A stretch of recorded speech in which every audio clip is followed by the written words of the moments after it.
Haley.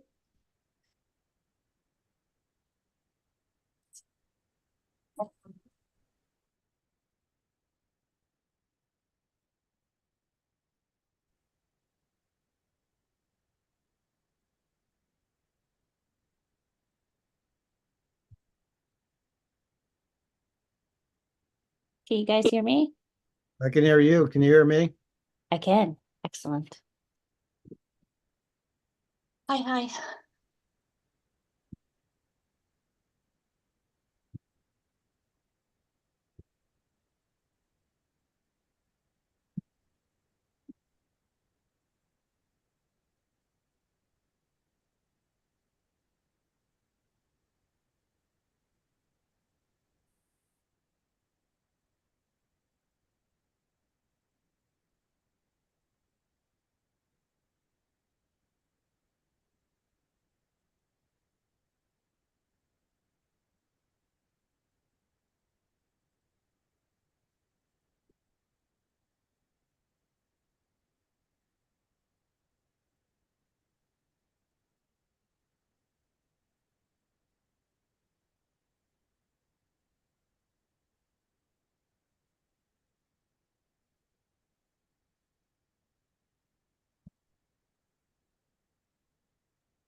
Okay, so I think we have we have a quorum.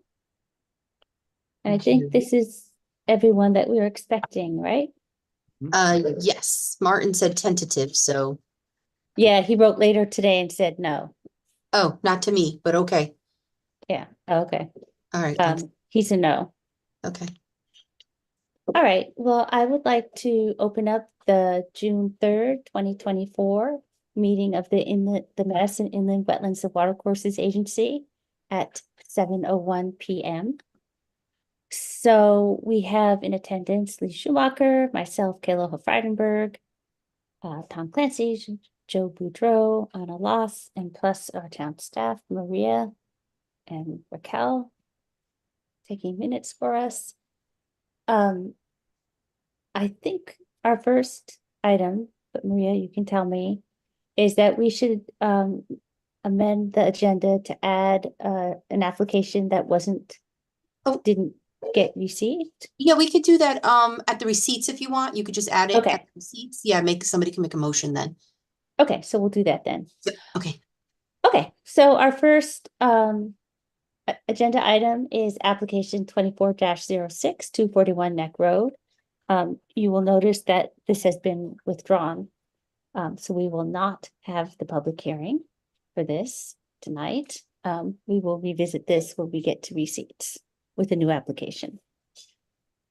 Okay, so our next public hearing is 24-26 Flintlock Road. And this is the application we heard briefly from the engineer last time. This is for repair to a road. And it is deemed a significant activity, hence the public hearing. So I will make a motion that we open up the public hearing for 24-26 Flintlock Road. I'll second it. The second, all in Yep. favor? Raise your hand. Aye. Excellent. Okay. So Maria, I Yes. did that.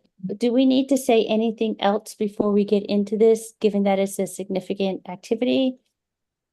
Or just, No, she can go, we have Kim Fletcher here from the engineering Okay. firm. She can go ahead and start presenting. okay, great. We'll have the presentation from the applicant. The agency members can ask questions. If there's anyone from the public who wants to comment after we hear from the applicant and the agency members, we can open it up to the public. Right, great. So thanks, Ms. Fletcher. You can go ahead. Hi, everyone. Thank you for having me. Is it okay if I share my screen? Is that Absolutely, yep.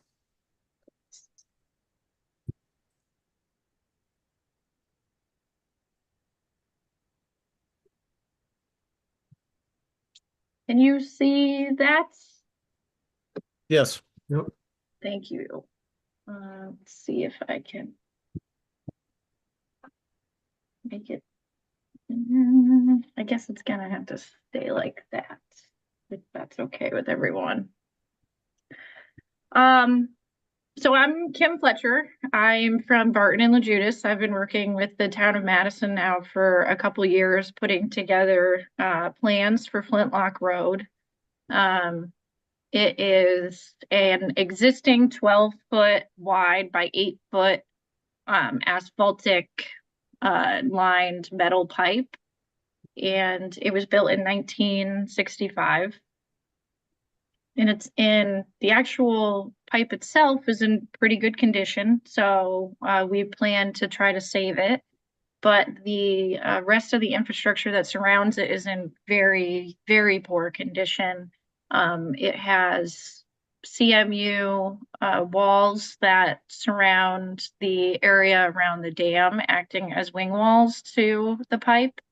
And then downstream of the pipe, there are CMU walls for both the wing walls, and then also an extension of that. There are channel walls that run quite a distance, and those are all in very poor condition. And when I say very poor, I mean they've completely failed in some locations. There was no rebar within those CMU walls, so just over time, there's stresses on it that it couldn't handle, and so it's failed in multiple locations. So what we've come up with is, in order to minimize both the impact, of course, to the wetlands, but also to the people that live on the road, because it is a no outlet road. It's got 8 houses that are on Flintlock that would be beyond this project. So obviously we want to make sure that we keep the road open to them. And because the pipe is in such good condition, we are going to keep the pipe, and we're going to, let's see if I can make this a little bigger. So the orange shows new structure. So we're going to be cutting off the pipe flush here on the inlet end, and then on the outlet end as well, because those are the only areas of the pipe that have any type of like corrosion or section loss. And so we're cutting that part off, and we will be surrounding the pipe with new concrete, reinforced concrete, head walls, and then wing walls that will go up to the dam, but we will not be touching the dam. So we'll leave a small portion of the existing wall there that's still in pretty good shape. So that way we don't undermine the dam, we don't affect it at all. And we'll put new walls kind of on top of it. And I'll show you that in one second.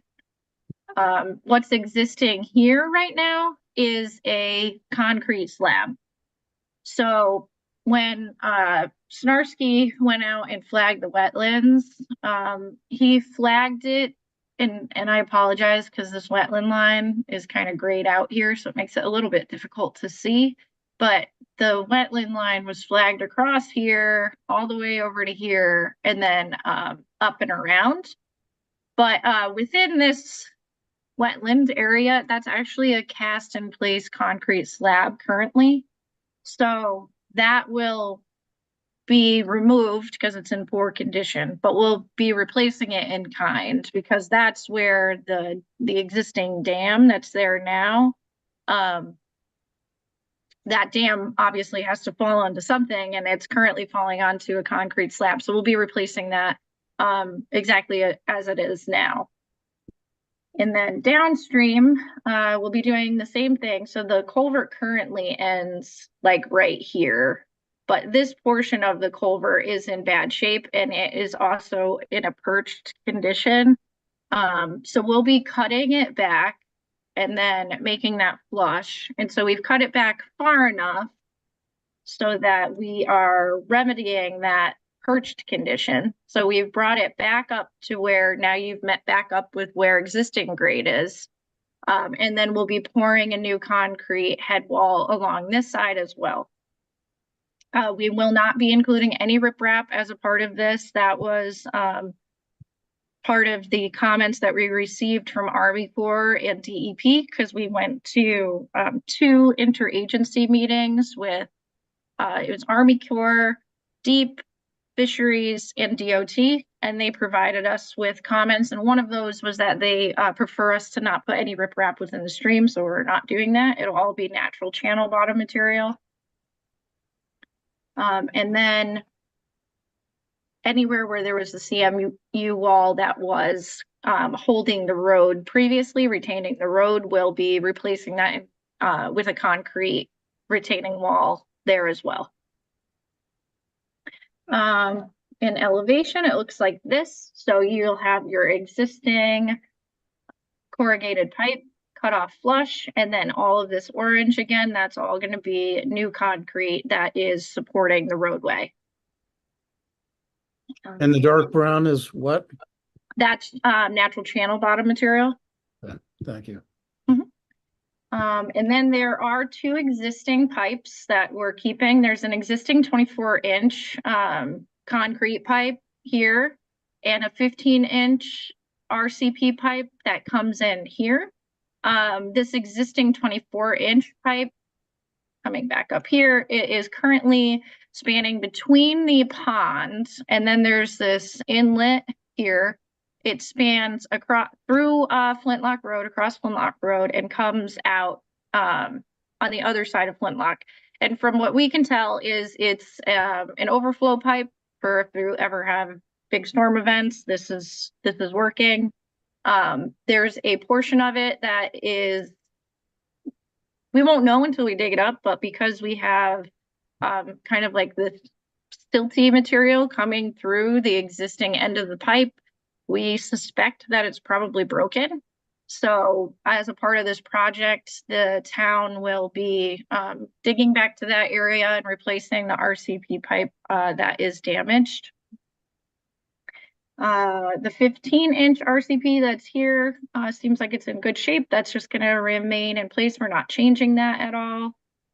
And I'm sorry, there's another existing RCP 15-inch that comes in on that side, and we're not changing that at all either. That's going to stay in place. We're just putting a new flared end on the end of it. And then as a part of this project, we'll be replacing any of this yellow. This is reconstructed roadway.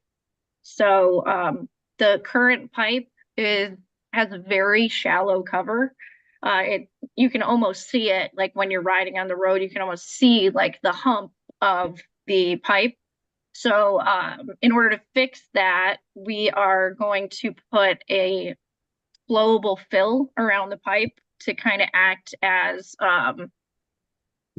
protection of the pipe, like because flowable fill it's not concrete, but it's not backfill. It's a strong backfill, has like a 200 PSI strength to it. So it'll protect that pipe a bit more without having to raise the road significantly. So you're not affecting the drainage on the road. And so here's the bridge section showing this limits of the flowable fill here. So that will be only in the section that's being driven on. And then anywhere else outside of those limits, we'll just be using a typical Berea structure backfill. And so then, just to make it easier to talk about the wetlands specifically, this shows us what our total impacts are, both permanent and temporary on the watercourse and on the wetland. So the majority of the permanent impact is this area that I talked about earlier, is this area that was flagged as a wetland, but it's actually currently a concrete pad. So that will be replaced in kind. That's the area right downstream of the existing spillway. And so that area is our 290 square feet of permanent water course impact of below the ordinary high line. So that kind of dark green color right there is that number. And then the other permanent wetland impact is the lighter bluish green here, which is again currently a CMU concrete wall. So that will be replaced with a reinforced concrete wall, and that's 40 square feet of wetland impact, which is above the ordinary high line. And then for our temporary impacts, downstream here, this is where we will be cutting off the existing pipe and then installing a cofferdam left in place, which I didn't mention, and I apologize. So the reason we need cofferdam left in place along the edge of these pipes is that you can't put in footings and concrete without undermining that pipe unless you protect the fill that's currently under the pipe. So that's why it shows we have impacts that slightly go beyond the end of the pipe, just because we'll be installing that cofferdam that's going to be left in place along this edge and this edge here. So that's 310 square feet of temporary pipe, or temporary impacts to the water course. But I just want to say, like, this area is all going to be restored back to water course. So at the end of it, we will have natural channel bottom material within this area, so it will be restored. And then the lighter purple, that is the area that's above the ordinary high and below the wetland line. So this area, it's going to be temporarily impacted because we have to install a cofferdam in order to construct the wing walls in the dry. But then once everything is in place and established, then we will restore the wetland back to its original. And what else can I tell you? So Go ahead. no, go ahead, please. Well, you may be getting to it, but can you talk about the construction sequence and the erosion controls that you're planning on using? Sure, actually, let me see.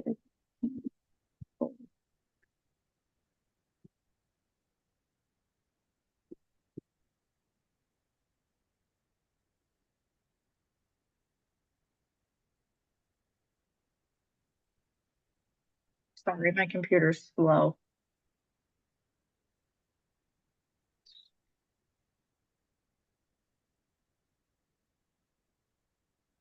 So I can walk you through the staging.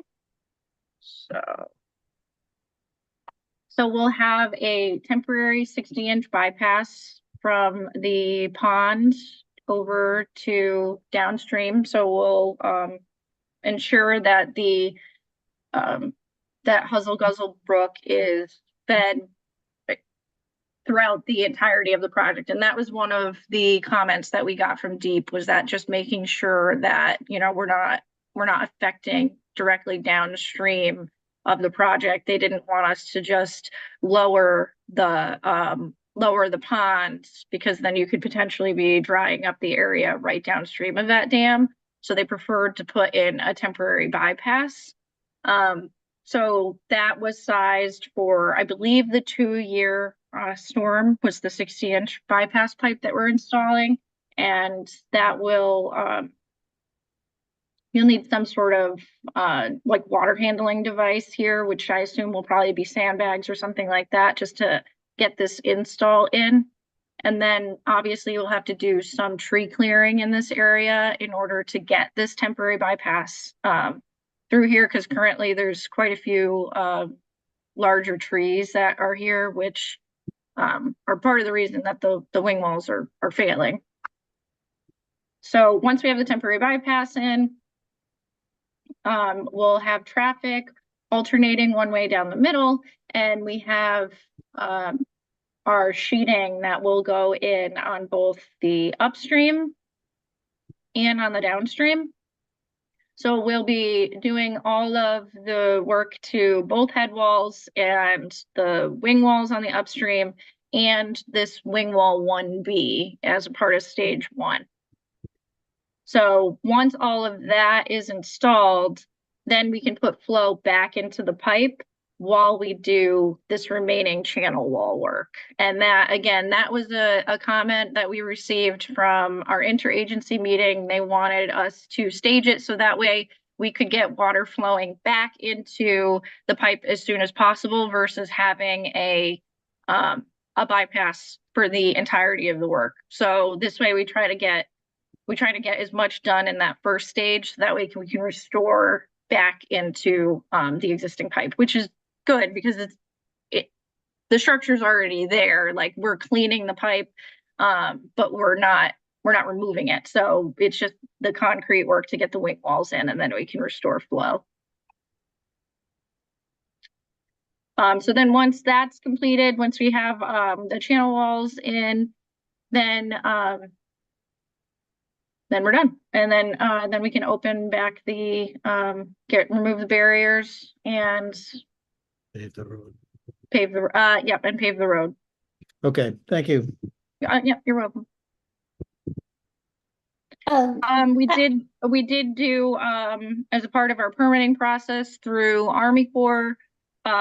We looked at, what our official species lists were. We have a northern bat, but it was determined that the number of trees that we potentially need to remove is not a I can't remember the exact terminology, but it's not detrimental to the bats if they're potentially there.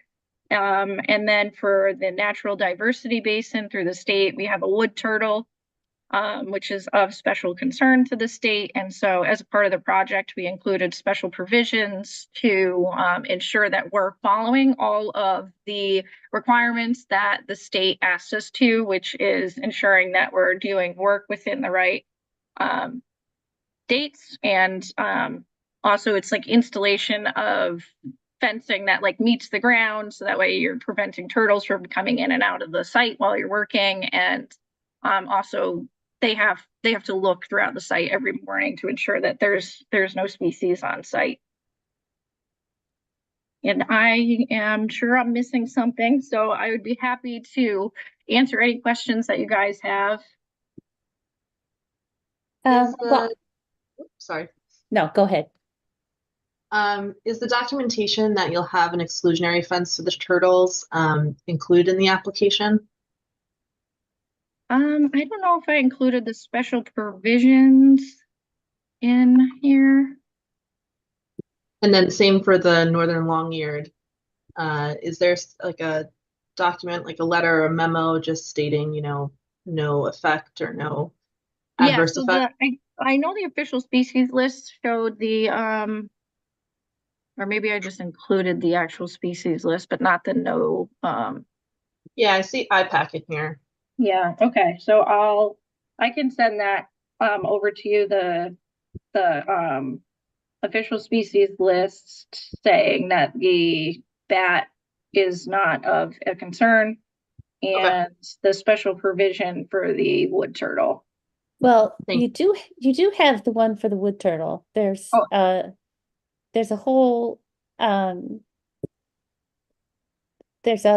it's dated March 25th, 2022.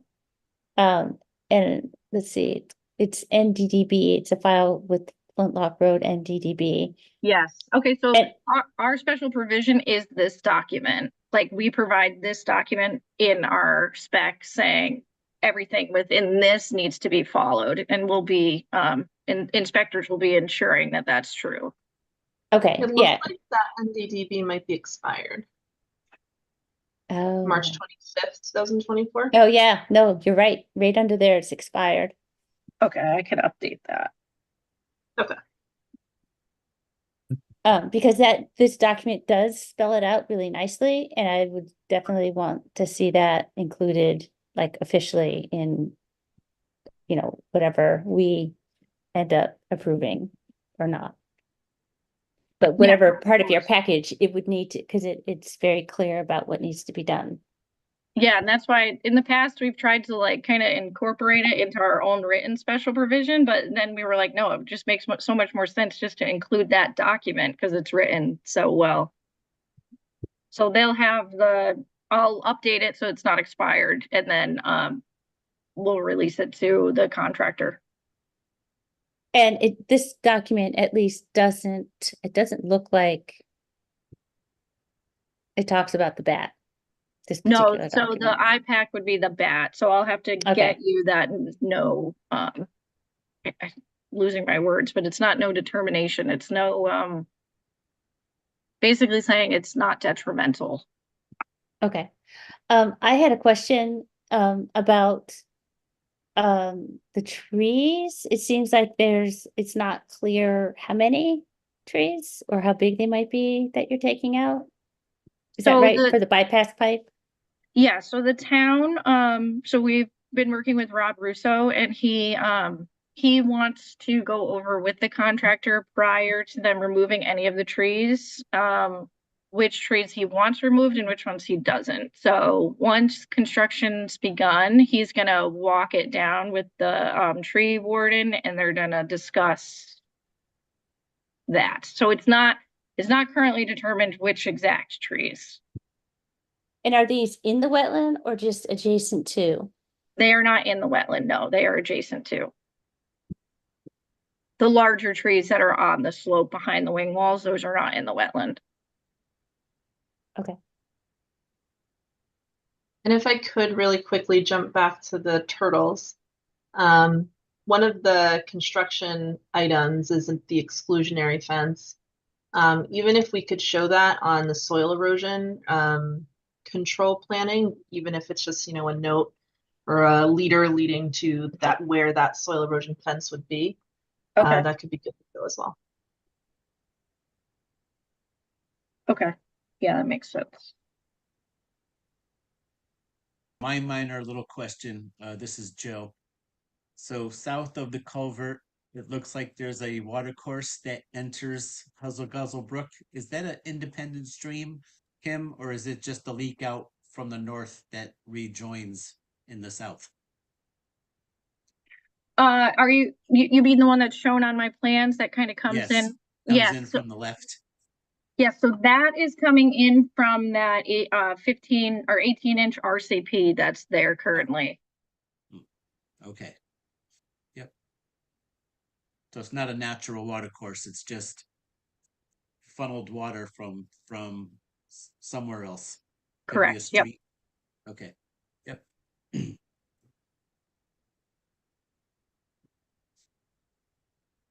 Other questions from the agency members?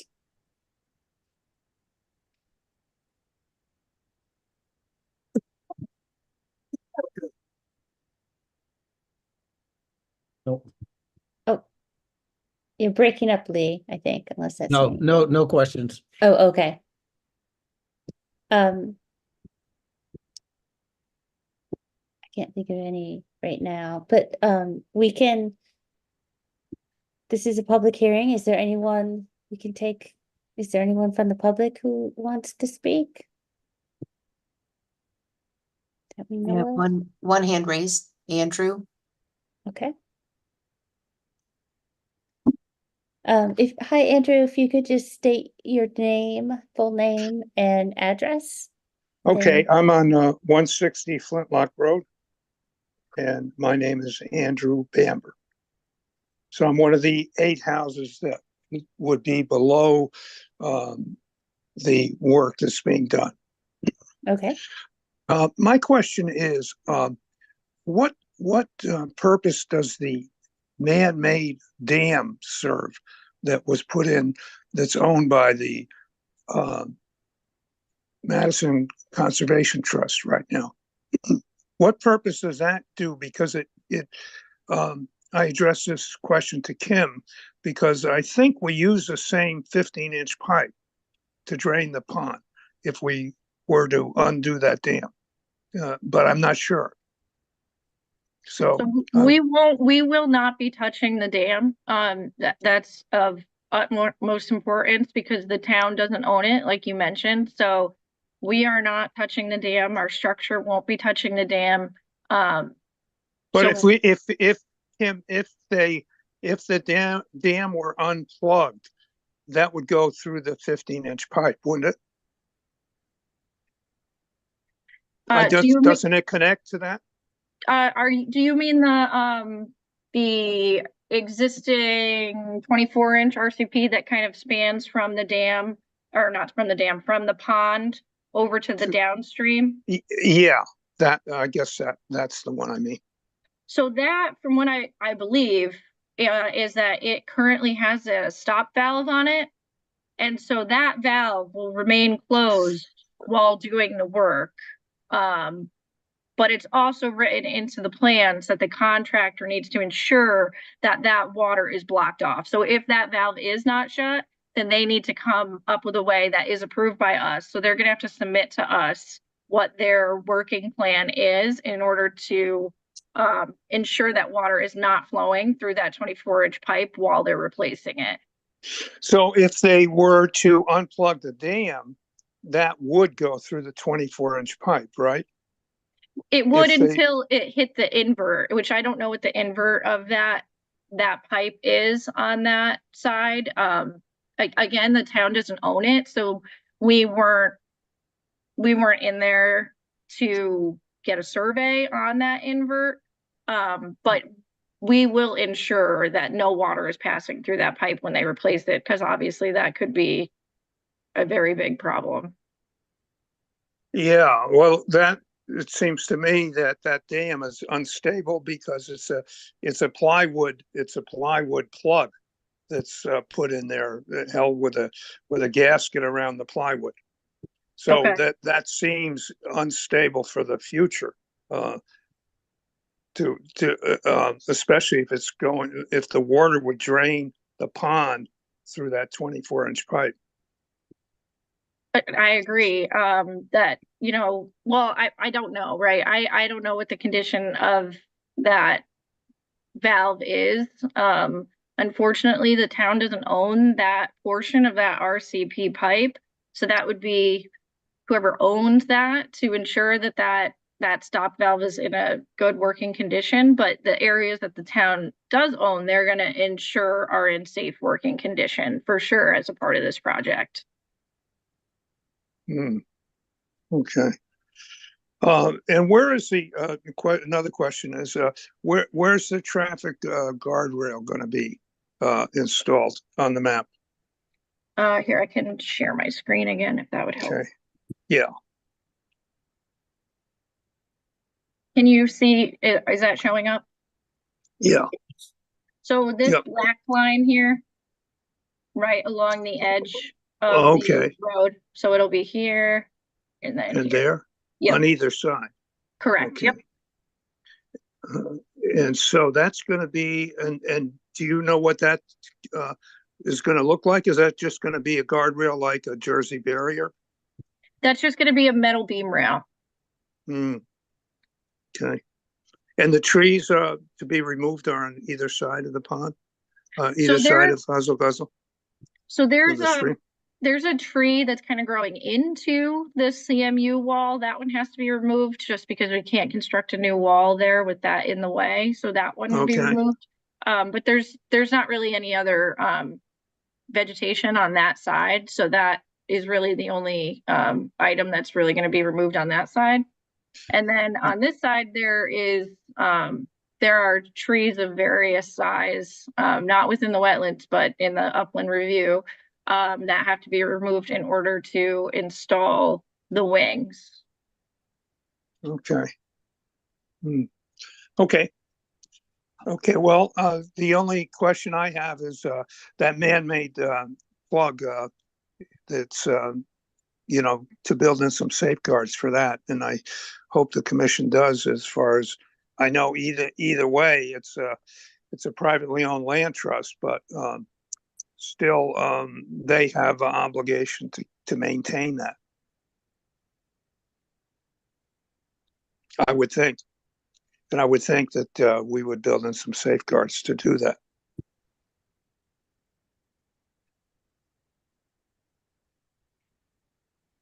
Thanks for all of that. Okay, That's helpful. Yeah, thank you, Andrew. thank you.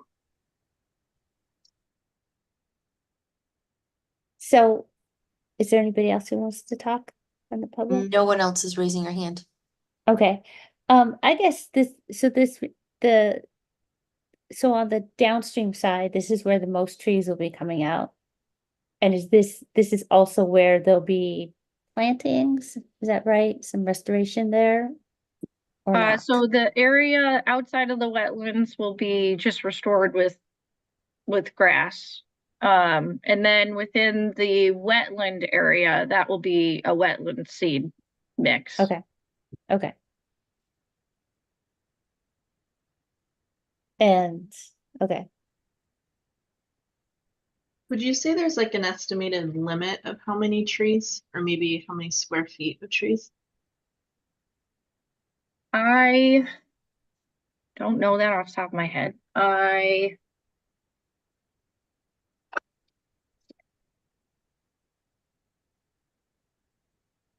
yeah, it would be, I guess it would be helpful. I mean, if it's a lot of tree, I mean, that I haven't been down there in a while, so I can't really visualize how many trees might need to come out.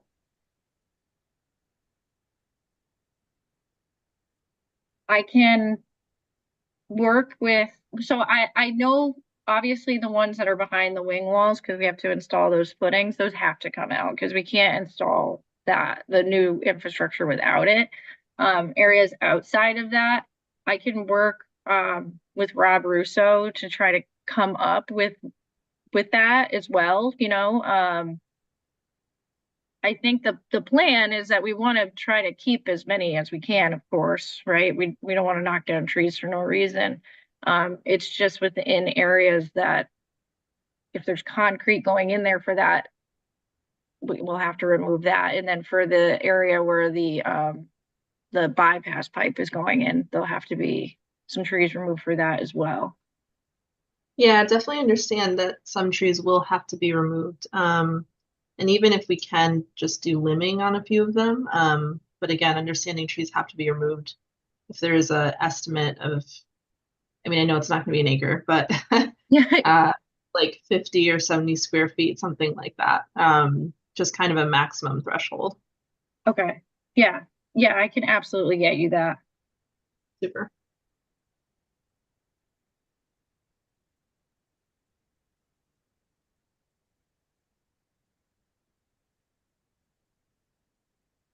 Okay. Are there any other questions? So, and just as a reminder, this is during the public hearing is our opportunity to ask questions and gather information in order to make our determination, because once we close the hearing, that's just deliberation. That's not information gathering. Since it's a significant activity, do we need a function value analysis or no?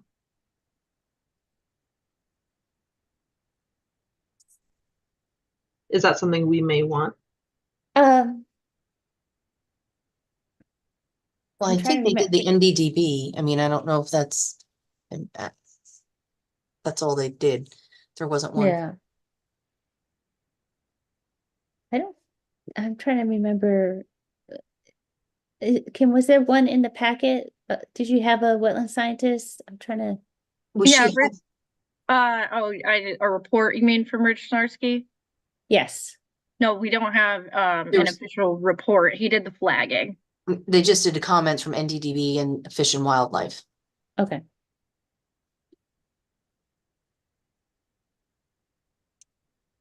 Well, I think that's a good point, Anna. I mean, we usually do ask for functions, especially for significant activity, to have the wetland scientists, if not a third party, which we haven't done.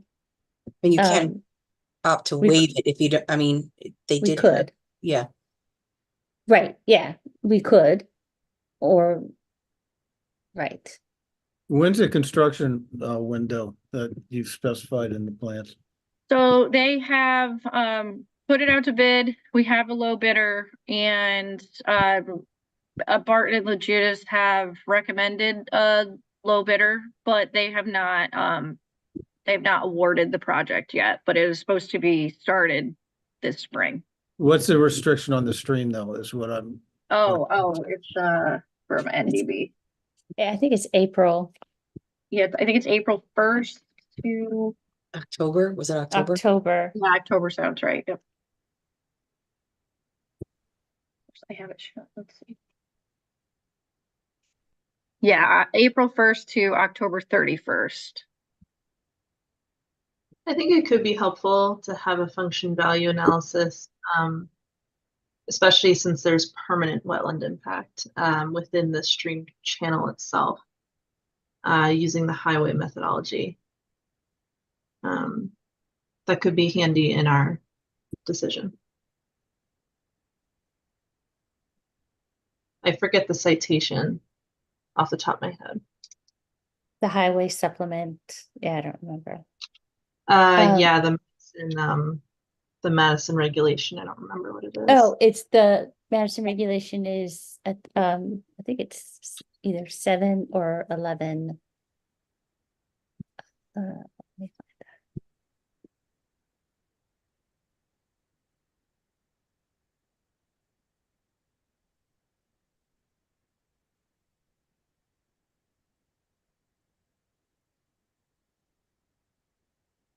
And I just want to clarify that the areas that are considered permanent are currently existing concrete.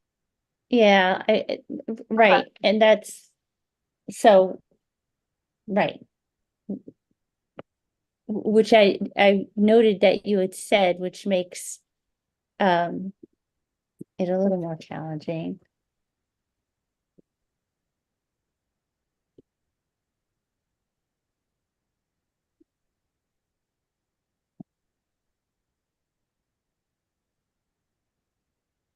Okay, so we have the definition of significant.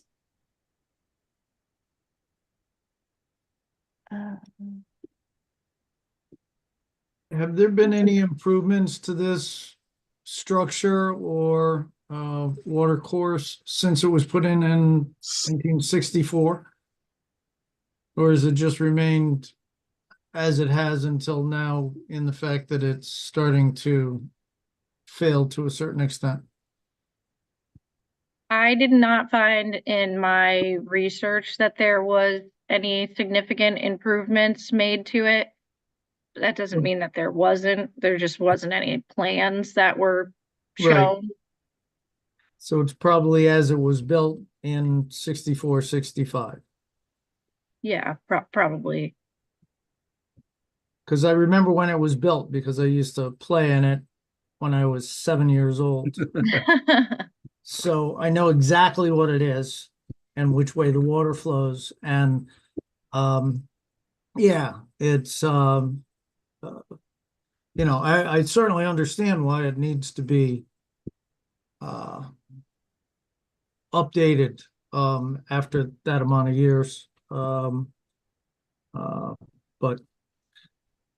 it's just, you know, I just wondered whether or not there, you know, the dam was added later on, or if there were other things that were done throughout the years, or if it was just as it was built. I haven't seen any activity down there.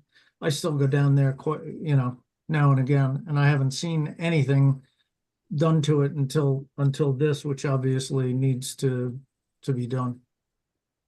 Yeah, I Yeah. think as part of the homeowners association, I think that the Madison Land Trust has part of that. I think that was in the era of here's a wetland, let's give it to the land trust.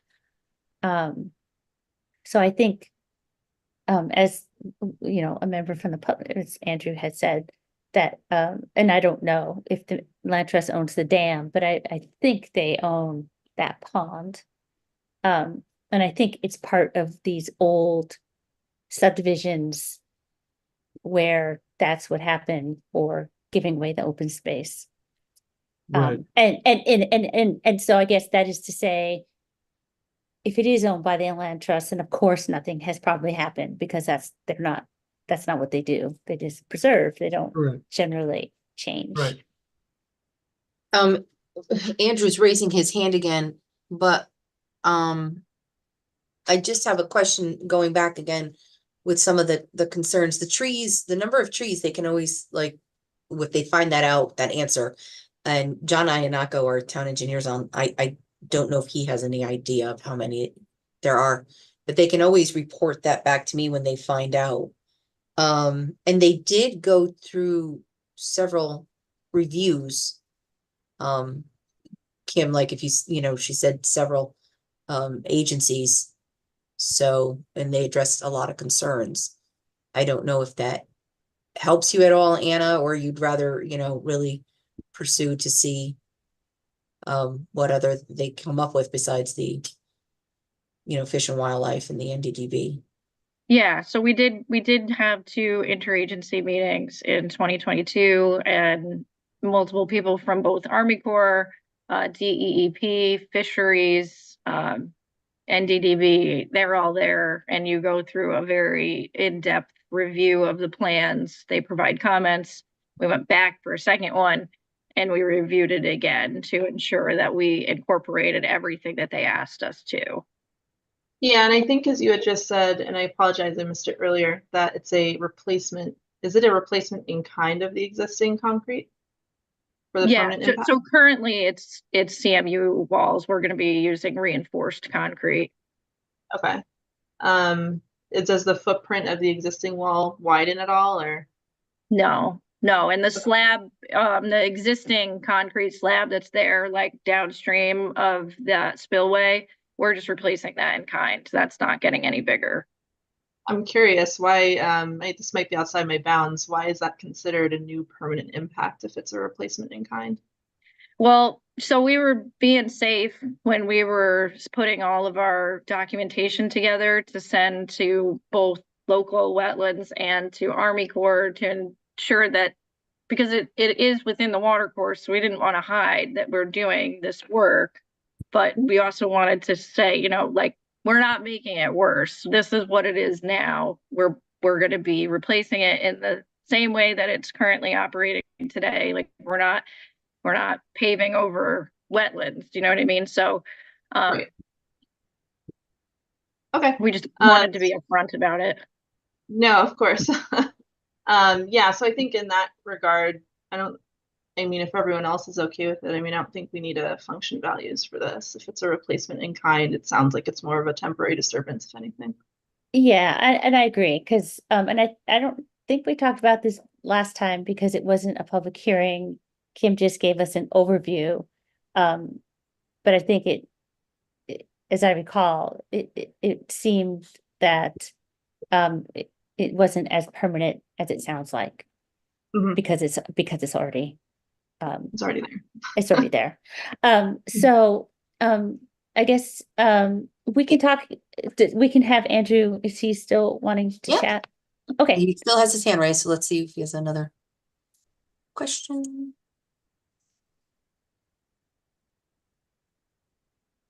Okay, to answer your question, Tom Clancy, the question about the deeded property owners used to own all of this.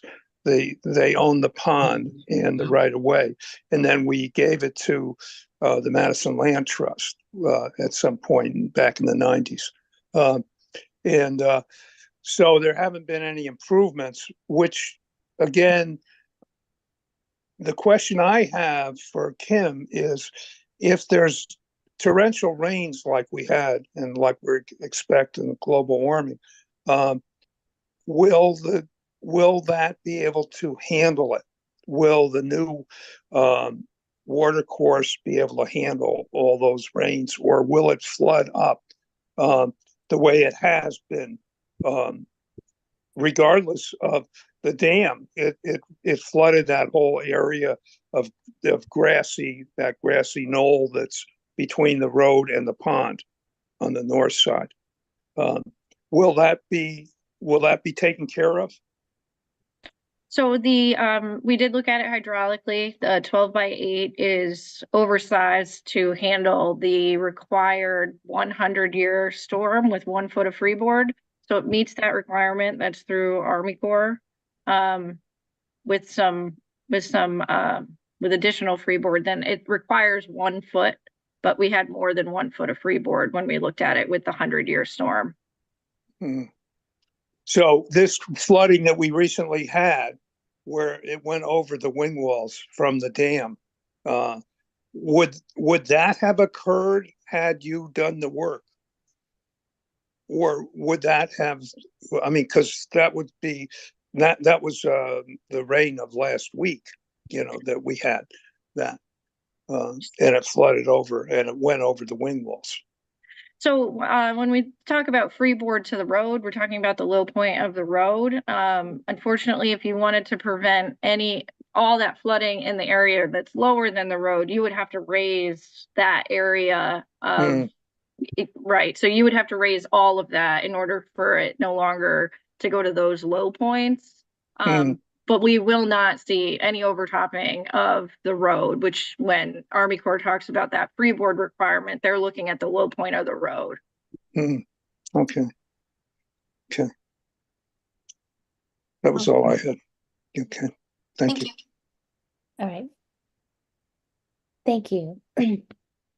So, just to recap what we, as Maria said, the number of trees, definite and size, you know, so we can get an estimate of board feet or however you want to estimate how it's being, how many trees are being impacted. So size and number. Also making sure to delineate on the plan where the turtle fence goes. That'll be helpful. And so I'm just highlighting what we've talked about, just in case anybody thinks of something else. To make sure that and I see it's, you know, just to make sure about the wood turtles, following the guidelines from DEEP. And you will have, I think I'm looking at my notes, it sounds like you will have ENS controls on the fence or on the area where you're putting in the bypass. Yep. And those are on the plans now. Those are on the plans now, okay. It's just the tree removal is not on the plans. Okay, and the turtle fence is not currently on the plan. Did I miss anything that we've discussed? I just have to give you the updated NDDB too. Updated. Yes, Yeah, it's fine. right, because that's expired. It would be great to have it not In expired. the letter for the turtles. Yeah, the IPAC or whatever you call it. Yeah, yep, from the back, yep. So anything else from the agency members? Any other information that we feel that we need to have in order to Not that I make a can think of. decision? No, Okay, I'm good. so one thing that we didn't do at the beginning is we need to read the legal part of SNCC, because when we have these significant activities, we do need to read the legal notice into the minutes. So is Maria, are you gonna do that? Yeah, I could read it. Okay. Thanks. Since I will have to do whatever resolution. Thanks. Legal notice, Madison Inland Wetland Agency, Madison, Connecticut, 06443. Notice is hereby given that the agency will hold a public hearing on Monday, June 3rd, 2024, 7 p.m. The meeting will be conducted remotely as a Zoom webinar. The public is invited to attend by joining the webinar through either webinar link or call-in information below. Public participation information below, www.zoom.us, password 954207, call-in number 1646558. 8656, webinar ID 997-64782-100. Further details about the participation in the webinar are posted on the Town of Madison website, www.madisonct.org.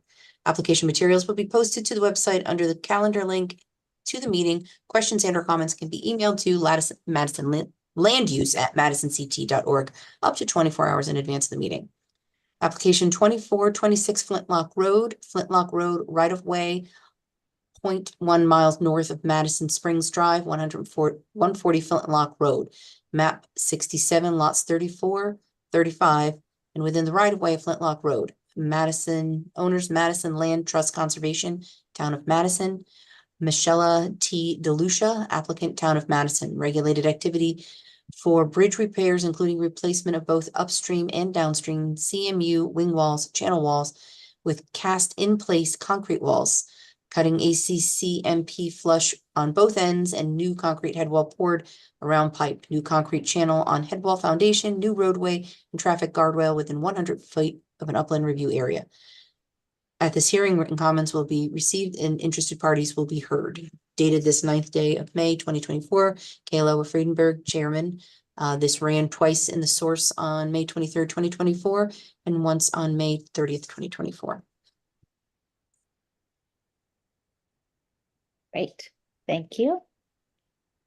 Okay, so if you all feel that you have enough information gathered for us to close the public hearing and deliberate, we can do that. Otherwise, we would have to keep this open if there's more information. I'm gathering that we don't need any, but this is your last I move, chance. I move we close the public hearing. Like that. Application 24-26 Flip Rock Road. Okay. And Anna, you seconded that? Okay, all in favor of closing public hearing, raise your hands, say aye. Aye. Okay. All right, so our public hearing is closed. We have we can, if you are comfortable, do have a decision tonight. Maria has kindly sent along, hopefully you guys all got the email, a resolution. I think we would probably maybe add to it some of the information that we discussed regarding the trees and the turtle fence, since in the resolution there is, which we can pull up in a minute,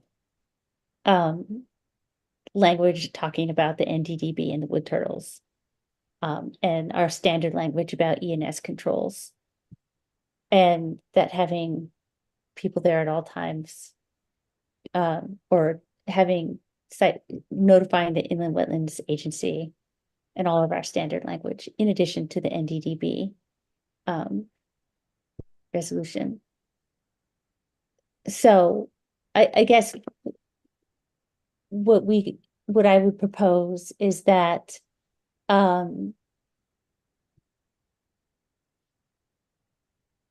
well, how is this going to work? So we have this resolution written, but I think we want to amend it. Right.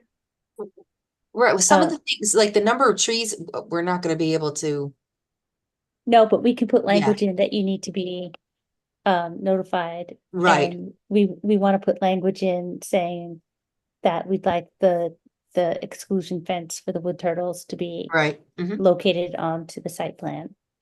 So we can, I guess what we can do is we can, Approve it with conditions. yeah. Let's just Mhm. have to read this whole thing. All right.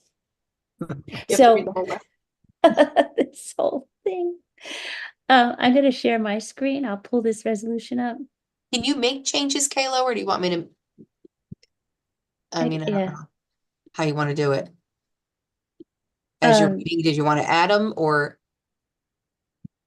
Yeah, so I think, can everyone see this?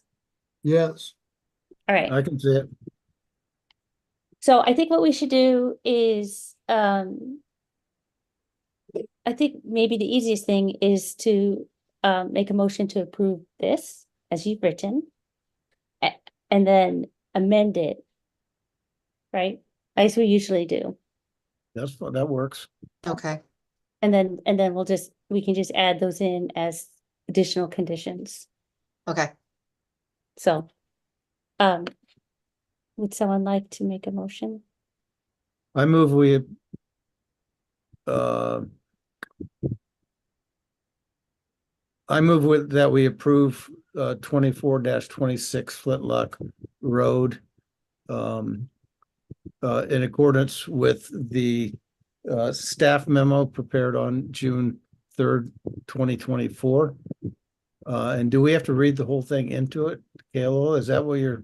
Yeah, yes, yeah, so so you can make that motion. Is that the motion? That's the motion with the conditions that we've just talked about that we're going to be adding. Okay. So is there a second? I'll Second. second. Okay. So our discussion can be, I'll just add this, so um, uh, Delineation of the turtle fence, right? Is that what? so I'm sure the language is gonna be terrible, maybe the wood turtle, Exclusionary fence. Yeah.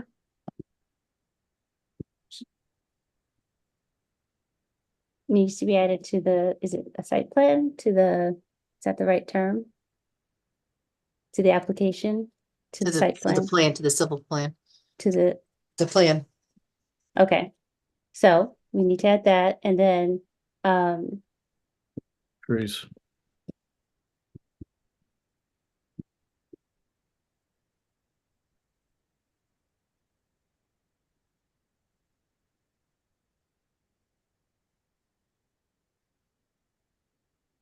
how's that? Yes. So we have the wood turtle exclusionary fence needs to be added to the civil plan these are our amendments in the motion. And need to tell town staff the number and size of the trees to be removed. All right, Prior to is everyone happy outside with those additions? We've had the motion, we've seconded it, we've had this discussion. Is there any? But I need to read it in now, so let me read this in now. Oh, do we need to add in a condition to get the bat letter? oh, yeah, we can have Is that. that a condition or no? I don't, well, I mean, well. You have it, Kim, you have that or no?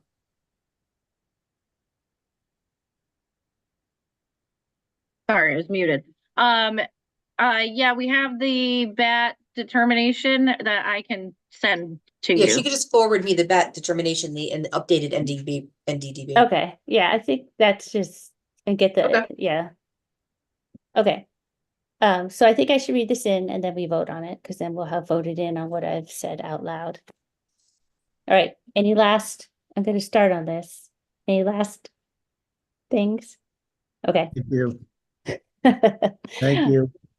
All right, okay, so for application, so June 3rd, 2024, from Maria Tola, land use official inland wetland agent regarding application 2426 Flintlock Road right of way, 0.1 miles north of Madison Springs Drive, 140 Flintlock Road, map 67, lots 34, 35, and within right of way of Flintlock Road. Owners, Madison Land Conservation Trust, Town of Madison, Michelle D. DeLucia, applicant, Town of Madison. Regulated activity for bridge repairs, including replacement of both upstream and downstream CMU wind walls, channel walls with cast-in-place concrete walls, cutting ACCMP flush on both ends, and a new concrete head wall poured around pipe, new concrete channel on head wall foundation, new roadway and traffic guide rail within 100-foot upland review area. The following draft findings and resolution are offered. Facts. The Madison Inland Wetlands and Watercourses Agency received this regulated activity application 24-26. My God. Flintlock Road right of way, 0.1 miles north of Madison Springs Drive, 140 Flintlock Road, map 67, lots 34, 35, and within right of way of Flintlock Road. Owners, Madison Land Conservation Trust, Town of Madison, Michelle T. DeLucia. Applicant, Town of Madison. Regulated activity for bridge repairs, including replacement of both upstream and downstream CMU wing walls, channel walls with cast-in-place concrete walls, cutting ACCMP flush on both ends, and a new concrete head wall poured around pipe, new concrete channel on head wall foundation, new roadway and traffic guide rail within 100-foot upland review area on May 6, 2024, and a public hearing commenced via Zoom platform on June 3rd, 2024. Upon closing the hearing on June 3rd, 2024, the agency began deliberations. Findings regarding the regulated activity. The applicant's engineer, Kim Fletcher, PE of Barton and Longuidici, civil engineers, environmental consulting and land surveying, provided detailed presentation of submitted plans entitled Rehabilitation of Flintlock Road Bridge, number 075009, Madison, Connecticut, prepared for Town of Madison, dated April 12, 2024, on the record at the June 3rd, 2024 meeting. The project is proposed to address the deteriorating wing walls, head walls, and upstream concrete channel bottom, and to preserve the existing corrugated metal pipe. The project consists of replacing both upstream and downstream CMU wing walls, channel walls with cast-in-place concrete walls. In addition, the ACCMP pipe will be cut flush on both ends and a new concrete head wall poured around the pipe. The new concrete channel will be poured on the same head wall foundation to ensure no undermining of the ACCMP is possible. New roadway will be constructed along with appropriate traffic guide rail. Approximately 530 square feet of temporary and 330 square feet of permanent delineated wetlands watercourse are proposed to be disturbed during the construction project for the construction of the wing walls, channel walls, and channel bottom. The temporary disturbance area will be restored after installations are complete. The applicant detailed that the project will not increase impervious areas or stormwater runoff peak flow rates and will not significantly alter existing hydraulic conditions or increase peak flow rates of Huzzle Brook. Appropriate measures to maintain downstream flows will be taken by utilizing existing pond control valves and bypass pipe and that all temporary fill will be removed and existing conditions will be restored. Wetland delineation was performed by R. Richard Snarsky of New England Environmental Services on December 6, 2021. The applicant has submitted a natural diversity database determination for the subject area, which identified wood turtles as state-listed species within the area of the proposed project. Recommendations include limiting work to periods outside the turtles' dormant season, which is November 1st through March 31st, and various precautions to protect turtles during construction activities. Additionally, the application was referred to Fish and Wildlife Services to assess potential threatened endangered species that may occur within the boundary of this project. It was determined that these species include northern long-eared bat and monarch butterfly. There are no critical habitats within the project area. The agency discussed the application and asked questions and allowed for public comment. The agency acknowledges this is a repair to existing town-owned infrastructure for vehicular access of Flintlock Road. The Madison Inland Wetlands and Watercourses Agency has considered the application, supporting materials, and all documents and testimony entered into the record. The agency understands that their decision must be a determination supported by substantial evidence. Resolution regarding regulated activity. The Madison Inland Wetlands and Watercourses Agency authorizes the regulated activity with the following conditions of approval to minimize impacts associated with the proposed regulated activity and protect the inland wetlands and watercourses on this site. The Inland Wetland Agency's agent shall, 1, the Inland Wetlands Agency agent shall be notified at least 48 hours prior to commencement of any regulated activity. 2, at all times during the site work and until soil areas are stabilized, the applicant shall install and maintain erosion and sediment control measures such as fabric filter fence, stacked hay bales, or other measures deemed necessary by the agency's agent to prevent erosion and sedimentation impacts to the wetlands and watercourses. 3, erosion control and soil stabilization measures shall comply with the approved plan and the guidelines as established in the Connecticut Guidelines for Soil Erosion and Sediment Control, 2002. 4, repairs shall be monitored by a Connecticut licensed engineer, and town staff shall be kept informed of progress during construction. 5, construction activities shall be limited to the times indicated in the Natural Diversity Database determination and shall only occur during the time between April 1st and October 31st of the calendar year. All construction activity precautions as listed in the determination shall be adhered to.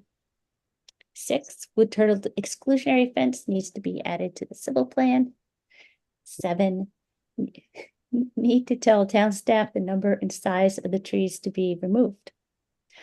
All work and all regulated activities conducted pursuant to this authorization shall be consistent with the terms and conditions of this permit. Any structures, excavation, deposition of fill, obstructions of flow, encroachments, or other regulated activities not specifically identified and authorized herein shall constitute a violation of this permit and result in permit modification, suspension, or revocation. In the event that any additional wetland or watercourse regulated activities are required as a result of other agency permitting to support the proposed activity, the Madison Inland Wetlands and Watercourses Agency reserves the right to reconsider the proposed regulated activity and may require modifications to minimize the impact to wetland resources. This permit shall be valid for a period of 5 years. Permit extensions may be authorized in accordance with Connecticut General Statutes 22A-36 through 22A-45 inclusive. The Inland Wetlands and Watercourse Agency renders this decision in accordance with the Madison Inland Wetlands and Watercourses regulations based on the following considerations.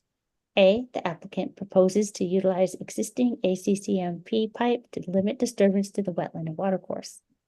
Direct impacts are limited to the construction of new wing walls, channel walls with cast-in-place concrete walls. B, limiting construction activities to occur between April 1st and October 31st will reduce potential impacts to wood turtles in the area.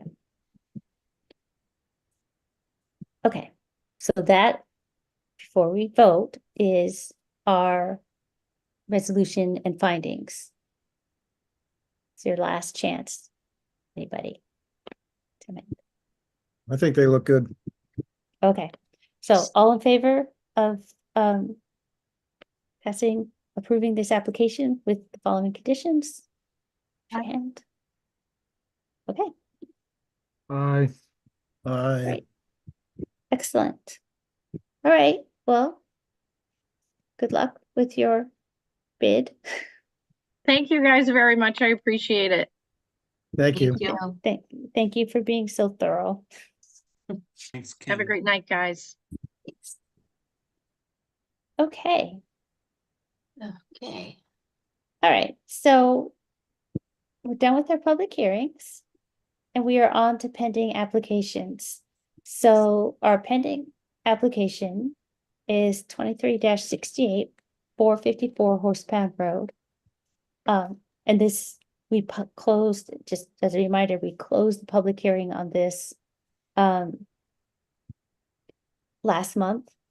And hopefully you receive from Maria the a draft resolution. So we have 2 items to talk about and deliberate and make sure we're happy with for tonight. So we have the Open Space Conservation District and our recommendation to planning and zoning. So that's just our referral letter, and you'll see from what Maria drafted that, you know, we've highlighted some of what we talked about last time, and we can go through that. So that's a referral letter, and then we act on the installation of the culvert crossing of the water course. So that's the regulated activity. Right, right, All the house lots will come back to us. right. Can we pull the staff? I have trouble pulling the staff memo up and seeing everybody at the same time, so. Can I we look can- at the staff memo? Yeah. I have 3 screens here, but I still can't do it. Yeah, I can pull it up. pull out your phone. Yeah, that's one of the 3. But Okay, so is this? Yes. So this would be, and of course, again, this was deemed a significant activity because it's completely impacting Right, a water course. So we can, we can look through this. This is kind of, this is a summary of what happened. Of the information that we gathered from the public hearing. right. So we had the report. As you'll recall, we've gone through various iterations with the applicant and they've modified. And so this is the first bit is what was drafted for the open space conservation subdivision. Good. So this talks about the land. And we talked a lot about the stormwater wetland and that comes in here. And again, so this part is our referral to planning and zoning. Right, So we're highlighting right. what we think is important to understand about this open space subdivision.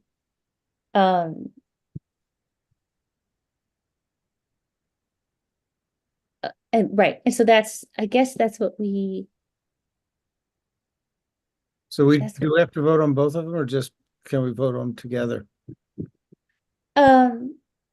we need to, I think we can, I'm sure we can do both of them. I think Right. what we need to do for this meeting though is, as I scroll through this, is to just make sure that we've covered. So, just to highlight, so part of what we talked about in the last meeting was the stormwater maintenance in that stormwater that created wetland Right, in the open space. And so, Maria, it looks like, and I guess this is where it gets interesting, because the stormwater wetland is in the open space, they're just tied together, right? The open, So it's part of the open space, yes. Is that what you But mean? yes, except that the stormwater, managing stormwater is also part of the regulated activity. So, right? So Yes. what Well, yes, yes. because what we have is, we have the way this is currently divvied up, and I just want to make sure that as we go through this, we understand. So we have, this is basically these 3 points are what we're highlighting to planning and zoning for the open space, is that we're identifying what it is. We're saying that the applicant, as we talked about last time, Mhm. shall delineate the open space with identification markers at these intervals. And that the applicant will be responsible for submitting a maintenance plan for the field and wetland plantings. And that they're coming back. But this part is where we get into some of the more details about The significant activity part, which is the crossing. right. But I think, but the stormwater's in here as well. Yes, That, right. And that's what I mean, is that they're in both. yes, Which is- yeah. I see what you're saying now. Yeah. But I think they have to be because They the have to be because stormwater, you want to regulate, those are things you want to look out for. right. So I just want to make sure that we're being clear that the referral letter has kind of what we've highlighted as important for planning and zoning, but the regular activity has to include regulating that stormwater wetland in the Right. open space. Because And I think it's- because of the part that they didn't have the homeowners association who's going to maintain it is, has to be worked out in planning and zoning. right. So, and that's what I'm highlighting for everyone else as well, is that the stormwater is going to be in both, but more the detail on how what we want to see for that stormwater wetland is detailed here, because that's the regulated activity part. Does that make sense? yeah, it seems, yeah, that makes sense to me. Okay. The only thing here I highlighted is that we might want to just make it 5 and make these two the same. Yeah, I noticed that. I just, when I saw that you highlighted that, and I think because it's normally 3, but I think at the last meeting, you brought up you wanted it to be 5. Yeah, I think it's last because meeting. because it's a created wetland. I mean, because it's a stormwater wetland, a lot of our 3-year ones are vegetated buffers or restoration activities, and this Okay. is not. This Okay. is this has a function completely tied to managing stormwater from the driveway and presumably whatever houses get built. So we'll make it the same. We're gonna make it the same. So we'll Yes. make it. Yeah. We'll just make it 5. All right.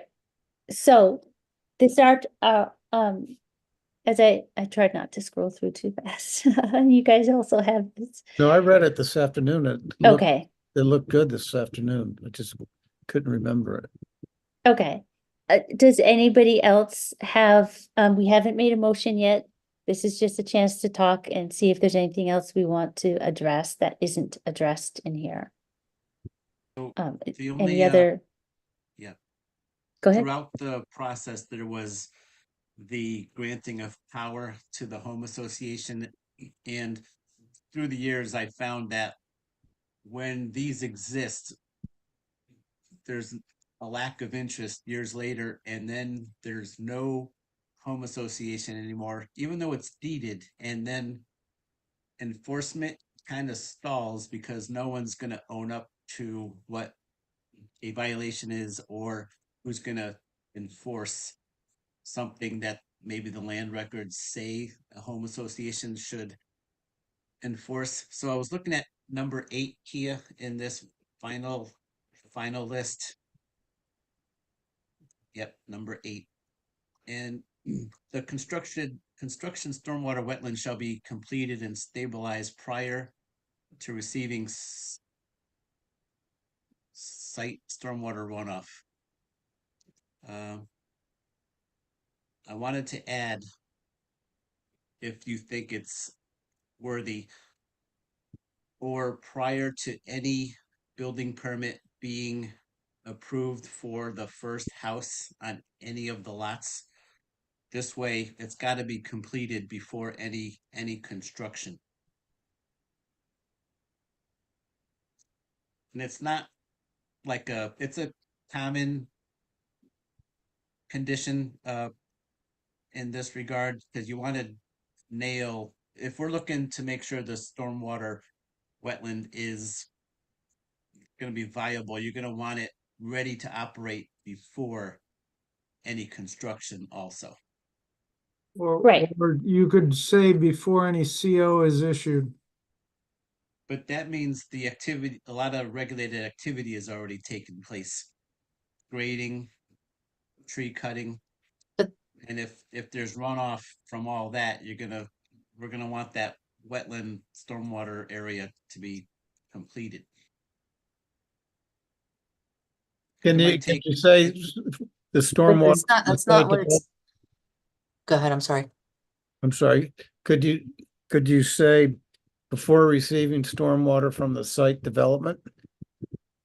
That's actually better wording, Lee, than the way it's written. Prior to receiving stormwater or site stormwater. Stormwater from site But development. when is that? Upon completion of the driveway? So- Yes, so this is only, this regulated activity is only for the driveway. Which means they would have to have this in, Cause that Anyway. could definitely precede any building permits. I'm looking at the Obvious- plan. Hold on, I want to look at the plan because.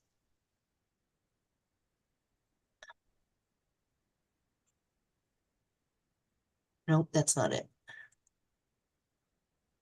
There's one that's only 1 page, and then I have one that's.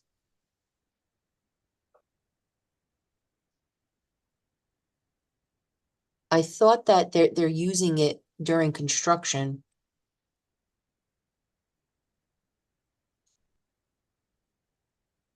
And I can't find the right plan.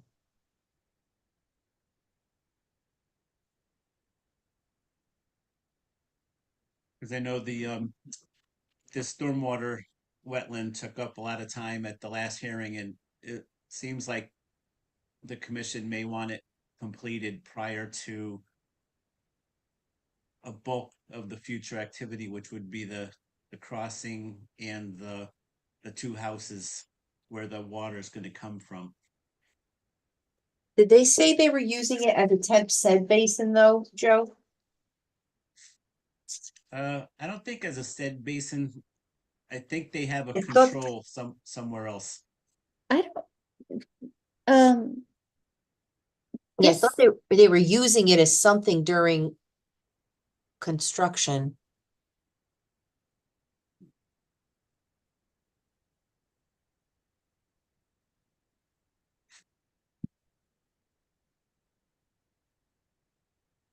I thought there was another leak out somewhere else on the driveway where it went 90 degrees to the north.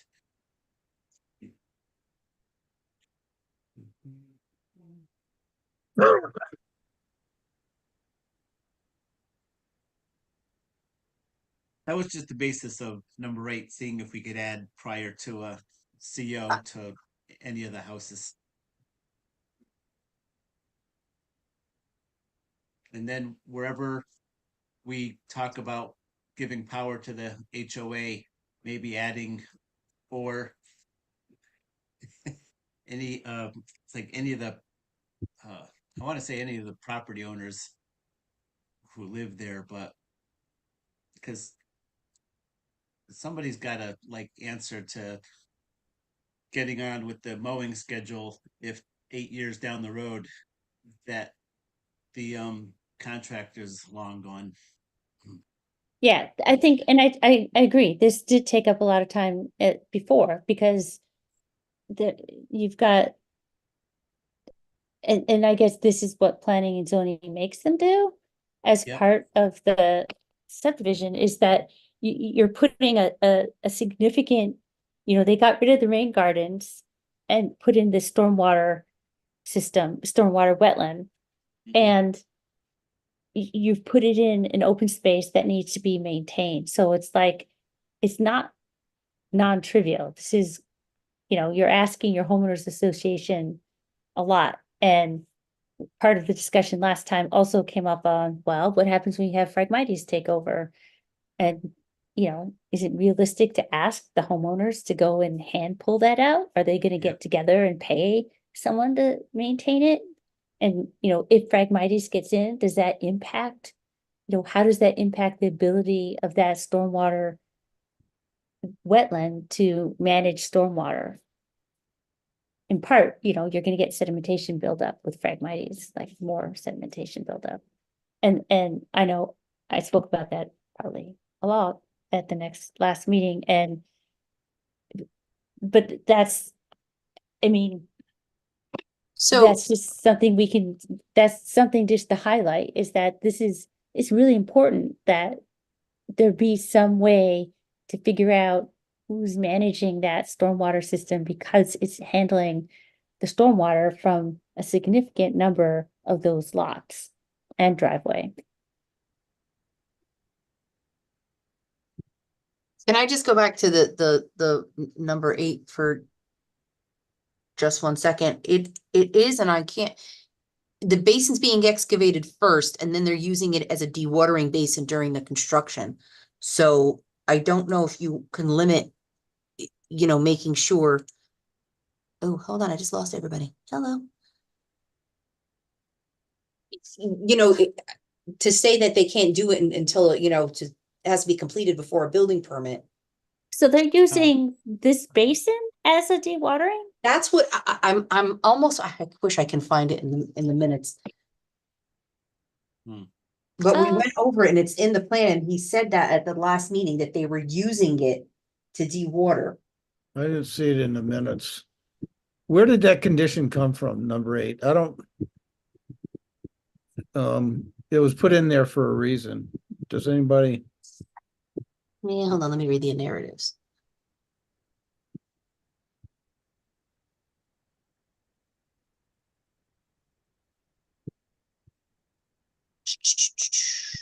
Well, I'm sure. part of the reason is that you need to have it functioning before you get a lot of stormwater runoff. I don't remember that them using it for dewatering, but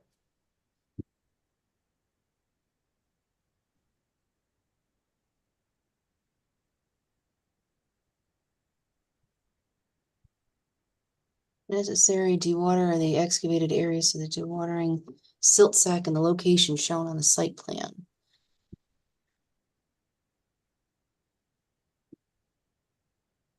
Place 2-inch crescent manufactured culverts. That's what the culvert, that's the.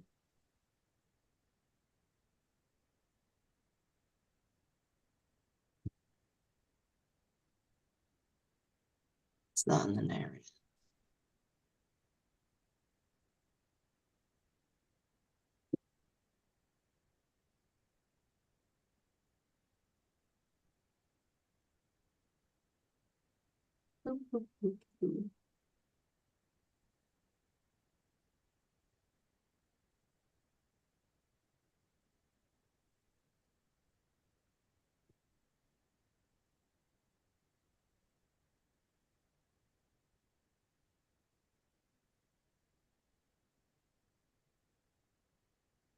So it says dewatering silt bag if required was in this, was in the stormwater.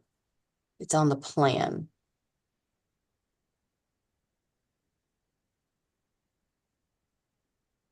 That sounds like a device that keeps extra sediment from getting in there. Maybe Yeah. during construction. As I like a don't- little check. I think, because I think that proposed wetland is, well, it's not super close to the, Hold on, I'm trying to make the shrink my plans again. I don't, yeah. Watering silt bag if needed.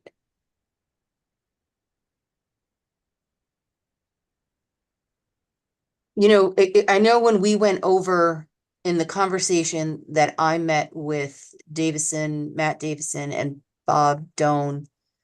And they talked about, you know, the stormwater, that's was the process they were gonna use. And Davison agreed with it.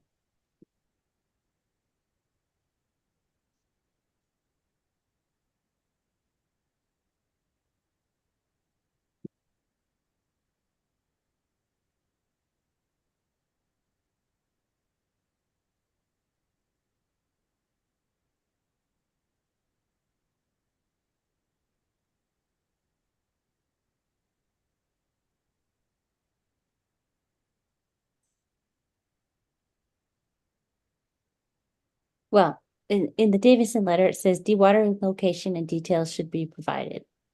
Right, and then that's was his recommendation, and then we all met, and that's what caused them, when we got the second set of plans with the revisions in it.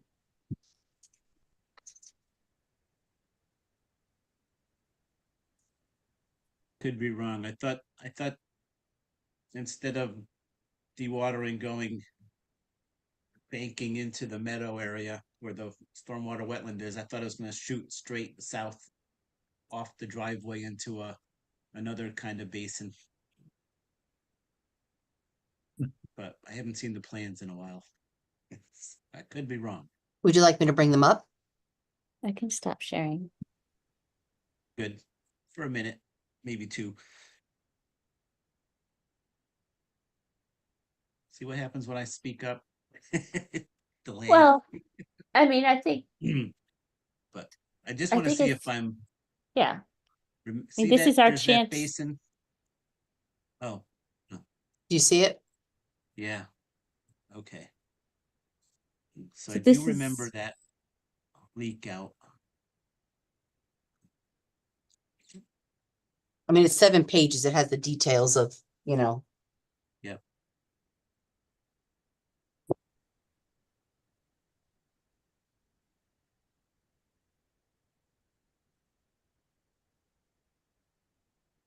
saying, or you're saying water's gonna come down over the crossing and then shoot to the south and go straight into that basin that's 80 and 78, and then into the riprap spillway as a dewatering measure until they're ready to complete it.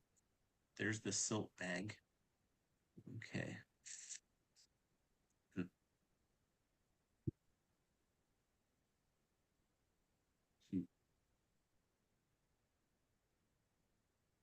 Did you want to see the other details? No. Just seeing the layout, works for me here.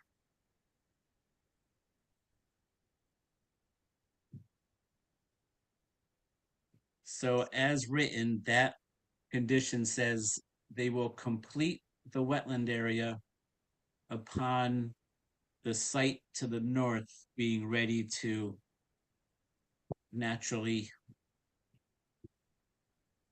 release its stormwater over time. Okay, I trust the Bob Doan's plans. I've seen them for 15 years. Yeah, are we saying that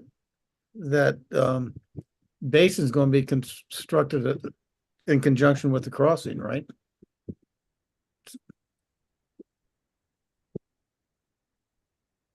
Say that again. I'm sorry, what? That basin is part of the application and going to be constructed Yes. with Right, crossing. So, Yes, so none of the houses upstream are going to be completed. That basin will be done in conjunction with this project, is the way I understand it, right? So I guess I don't really understand what our intent was with condition 8, number 1. So I don't know how we should modify it, or if we should modify it.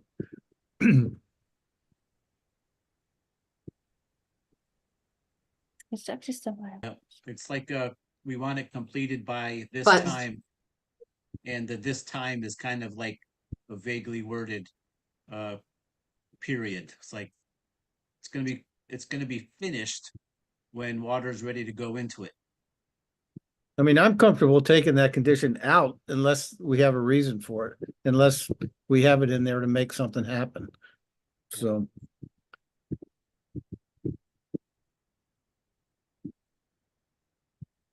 Because yeah, water's not getting in there until that driveway is paved. That's for sure.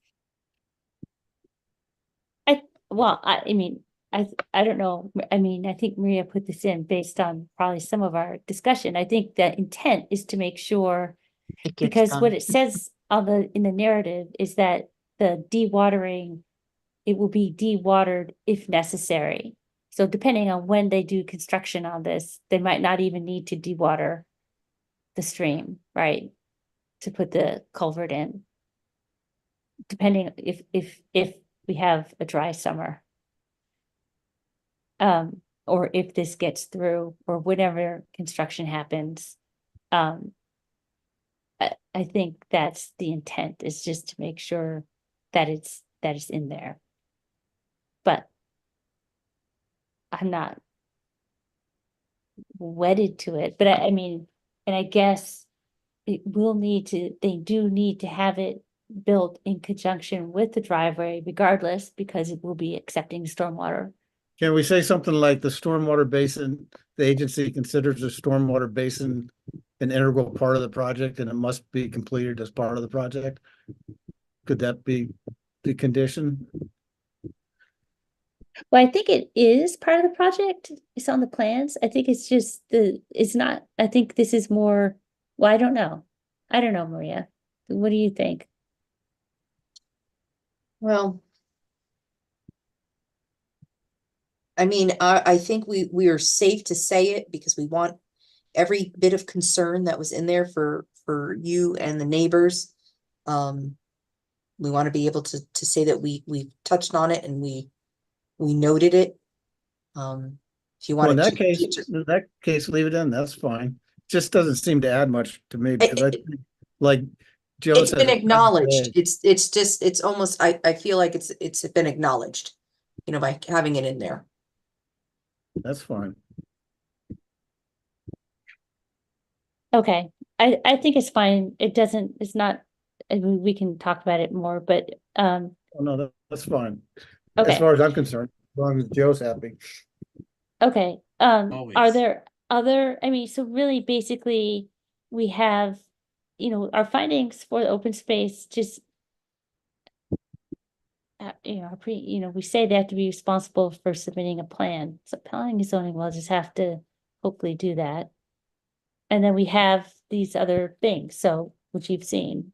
Partly what we have here new is or different, but similar to Race Hill Road with that driveway construction is a bond, a financial guarantee for erosion and sedimentation controls, making sure everything's stabilized, especially after a storm. Rain, yeah. Yep. And to have an independent soil and erosion control expert to monitor soil and erosion controls on site and to inspect, like we did with Race Hill after that kind of fell apart when they first started. And they're gonna be monitored, yes, and this is what we talked about as well, that the box culvert and constructed stormwater wetland will be monitored by a licensed engineer and a professional wetland scientist. So I mean, to the extent possible, we're trying to just highlight that this is a significant activity and it needs to be carefully monitored every single step of the way. I think the part that is just hard to control, and and I'm sure we'll have to come back to this, is this big constructed wetland that's supposed to, take care of the stormwater. Who's going to be ultimately in charge and how do we make sure that happens? Other comments? I'm happy to share, I will share this again because it's a significant activity, which means you all can sit back, relax. So we've already, I've already fixed the 5 years and the 5 years, so I think this is what I'll read. So if we're comfortable, I'll entertain a motion for this application. I move that we approve application 2368-454 Horse Pond Road. And our gracious chairwoman is going to read it into the record. I'll second Well that said. motion. Okay. So I will be reading in to the record our findings and resolutions and conditions. I wonder if there's a key that you can hit on your Word that will read it into the record for you. That'd be great. Yeah. All right. Well, good to go. All right. June 3rd, 2024, to the Inland Wetlands and Watercourse Agency from Maria Patola, Land Use Official, Inland Wetland Agent, regarding 23-68 454 Horse Pond Road, map 84, lot 24, owner 454 Horse Pond LLC, applicant Timothy Mack, Mack Building LLC. Open Space Conservation District subdivision referral to develop 4 residential lots for single-family residences and regulated activity application for the construction of a common driveway and 30 linear feet of 4-foot by 4-foot open box culvert crossing of an inland wetland and watercourse. Hey, Kayla, I'm Yes. sorry. Are you gonna read the whole staff report? Did you want to go skip right to the facts and findings? I thought we had to read all of this. Do I just have to read facts and findings? You could read the resolutions if you, yeah, I don't think you have to read the staff report if you wanted to, yeah. I mean, if it's Okay, up so to I you, can start it's up here? to you. No. Yeah. No, I'm happy to read just so I'll read our resolution. Draft resolution for the open space conservation subdivision. The Madison Inland Wetlands Agency favorably recommend application 23-68 454 Horse Pond Road, map 84, lot 24. Owner 454 Horse Pond LLC, applicant Timothy Mack, Mack Building LLC. Open Space Conservation District subdivision referral to develop 4 residential lots for single-family residences as shown on plan entitled Open Space Conservation Subdivision prepared for 454 Horse Pond LLC, 454 Horse Pond Road, Madison, Connecticut, dated 11/27/23, revised 5/6/24 by Doan Engineering, Civil Engineering, and Land Surveying, with the following recommendations. 1. The applicant has demonstrated the designation of 50% gross land area as open space per section 27.2.11.1 of the zoning regulations. The open space will include 2 parcels totaling 5.39 acres. 1 parcel is a wooded 2.71 acre parcel on the northwest side of the property.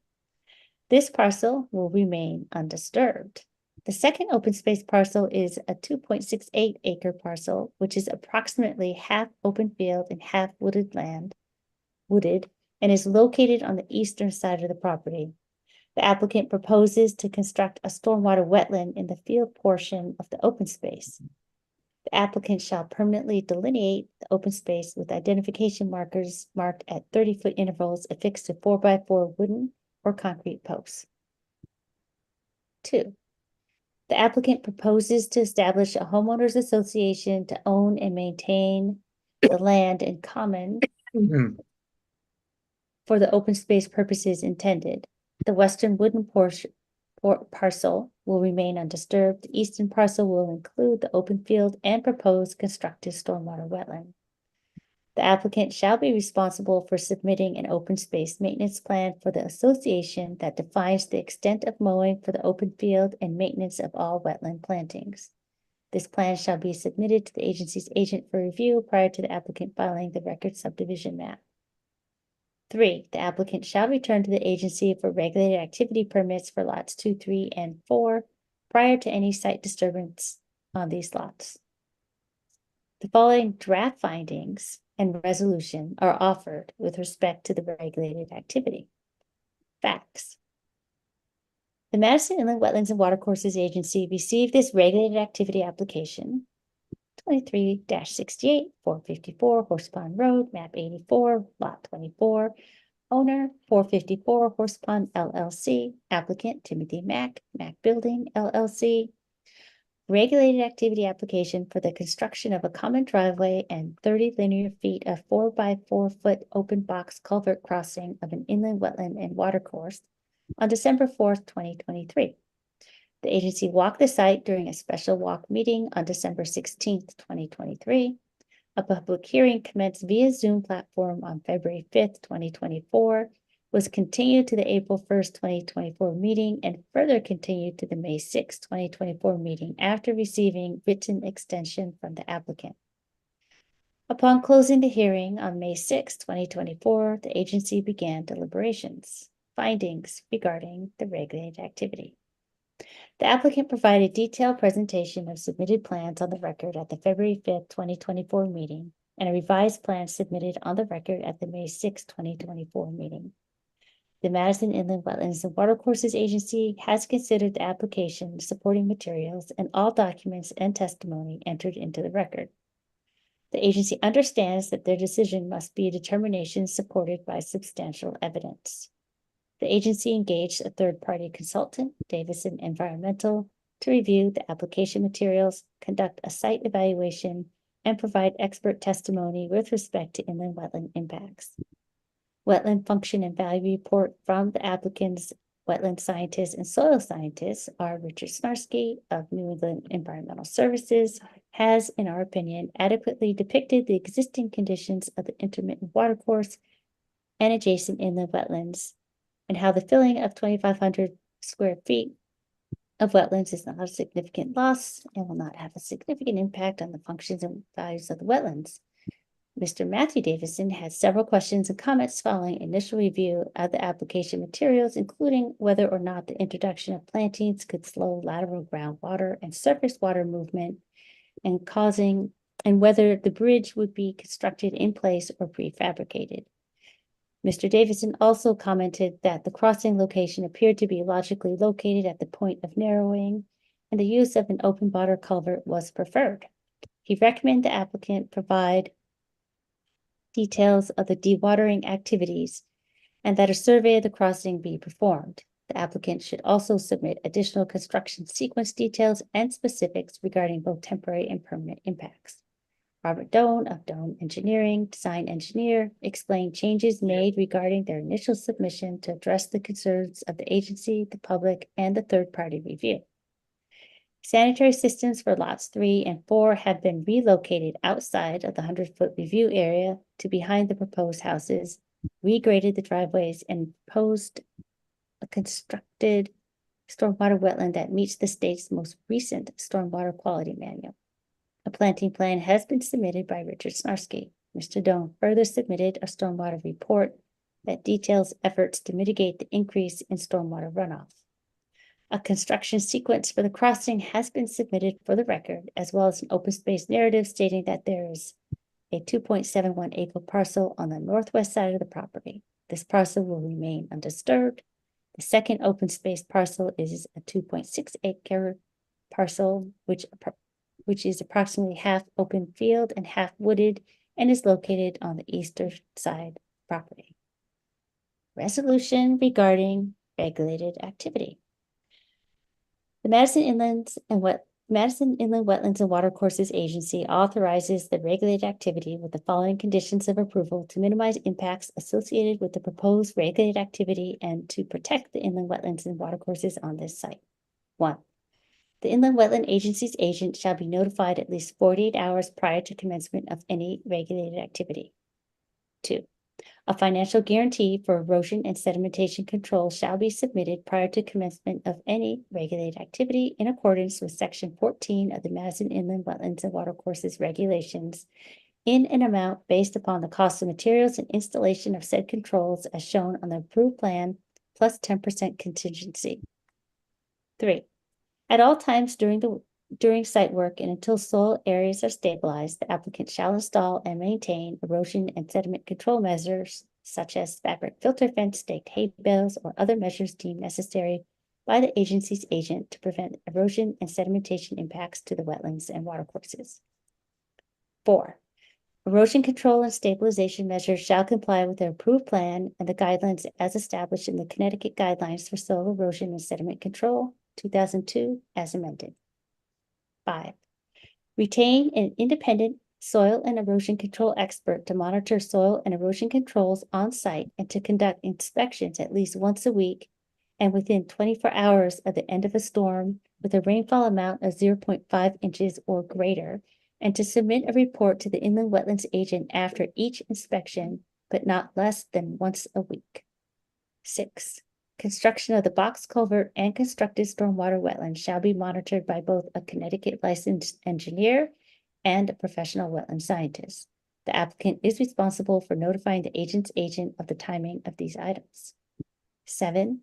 An as-built survey of the stormwater system component shall be submitted to the agency with written verification from a Connecticut licensed engineer that the system was constructed in accordance with the approved design plans. This submittal shall be completed prior to the applicant's request for a certificate of occupancy. 7. The constructed stormwater wetland shall be completed and stabilized prior to receiving site stormwater runoff. 9. The construction of the stormwater wetland and the installation of all wetland plantings shall be monitored by a professional wetland scientist. The wetland planting areas shall be monitored by a certified professional wetland scientist for a period of 5 years after installation to ensure viability. Areas with more than a 10% mortality of plants within the 5 years shall be replanted. The wetland scientist shall provide a report biannually to the agency's agent concerning the health of the plantings. All work and all regulated activities conducted pursuant to this authorization shall be consistent with the terms and conditions of this permit. Any structures, excavation, deposition of fill, obstructions of flow, encroachments, or other regulated activities not specifically identified and authorized herein shall constitute a violation of this permit and may result in permit modification, suspension, or revocation. In the event that any additional wetland or watercourse regulated activities are required as a result of other agency permitting to support the proposed activity, The Madison Inland Wetlands and Watercourses Agency reserves the right to reconsider the proposed regulated activity and may require modifications to minimize the impact of wetland resources. This permit shall be valid for a period of 5 years. Permit extensions may be authorized in accordance with Connecticut General Statutes 22A-36 through 22A-45 inclusive. The Inland Wetlands and Watercourses Agency renders this decision in accordance with the Madison Inland Wetlands and Watercourses regulations based on the following considerations. A, any temporary direct impacts to the watercourse proposed and potential indirect impacts have been mitigated through adequate sedimentation and erosion controls. B, while the filling of approximately 2,500 square feet of inland wetlands will occur associated with the watercourse crossing, this is found to be the narrowest location on site with the least impact on the adjacent inland wetlands and watercourse system. The applicant has chosen to utilize a 3-sided open box culvert to maintain streambed continuity and facilitate wildlife passage. C, the planting of native wetland species along the stream will enhance the quality of the watercourse and reduce impacts downstream. D, the construction of a stormwater wetland will provide both water quality treatment and storage of water quality volume associated with any additional impervious surface area of the proposed driveway. Okay.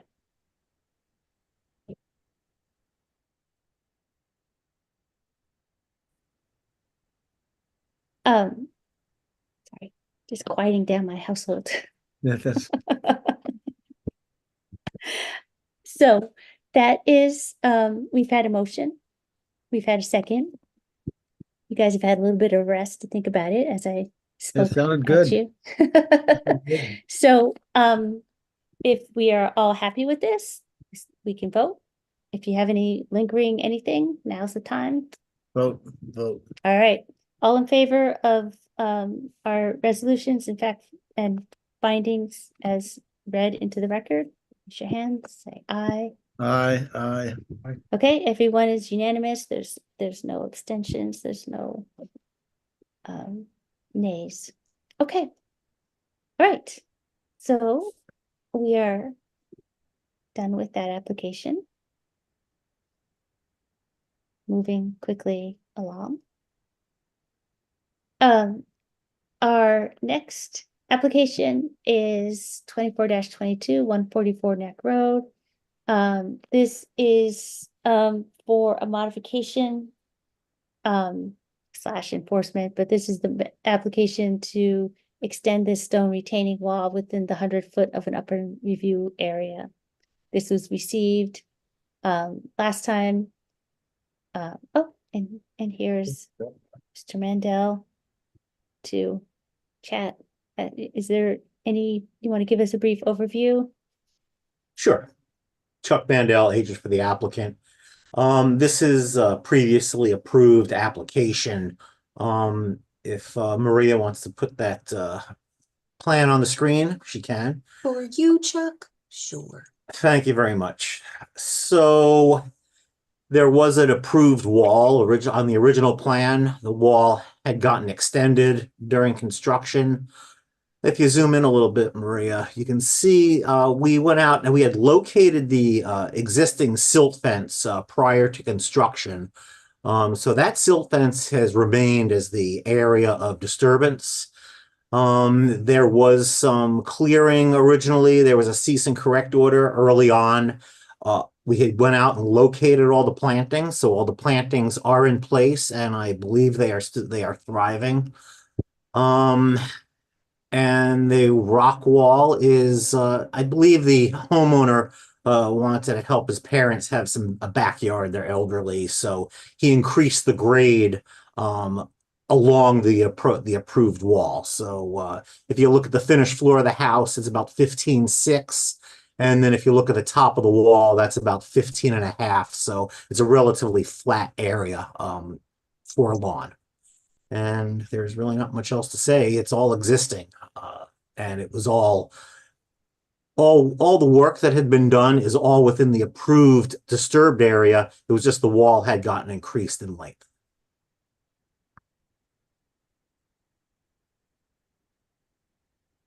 That's it. All right, any questions for the applicant? Nope.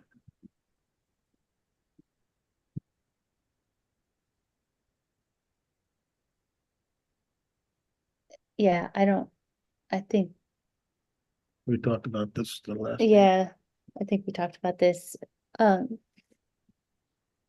Okay, Pull up the staff memo, please. yeah, Hopefully it's a short, okay. there you go. I don't think I have to read all of this. Those are just for significant activities. Oh, perfect. Yes, I got Oh, used to here. this, Cam. forever. Okay, so this is, this, we have, you guys have looked at this, we've talked about this, the applicant, Mr. Mandela's just gone through this. So, this is this would be, this is the draft resolution, so we can look at this. This is pretty much our standard language, to be notified, to make sure that the site is stabilized and to maintain ENS controls. And that we've got this in here to monitor the plantings. And everything has to remain in place, the SNE controls, ENS controls have to be in place until the inland wetlands agency agent is happy. Yes, Lee. I move we approve application 24-22144 Neck Road with the 4 conditions laid out in the staff memo that the chairman has just generally described. I'll second that. All right. Any other discussion?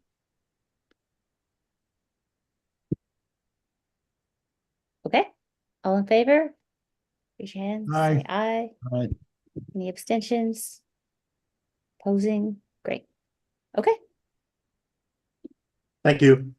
excellent. Thanks, Chuck. Don't Thanks, go anywhere, Tom. Chuck. Yep.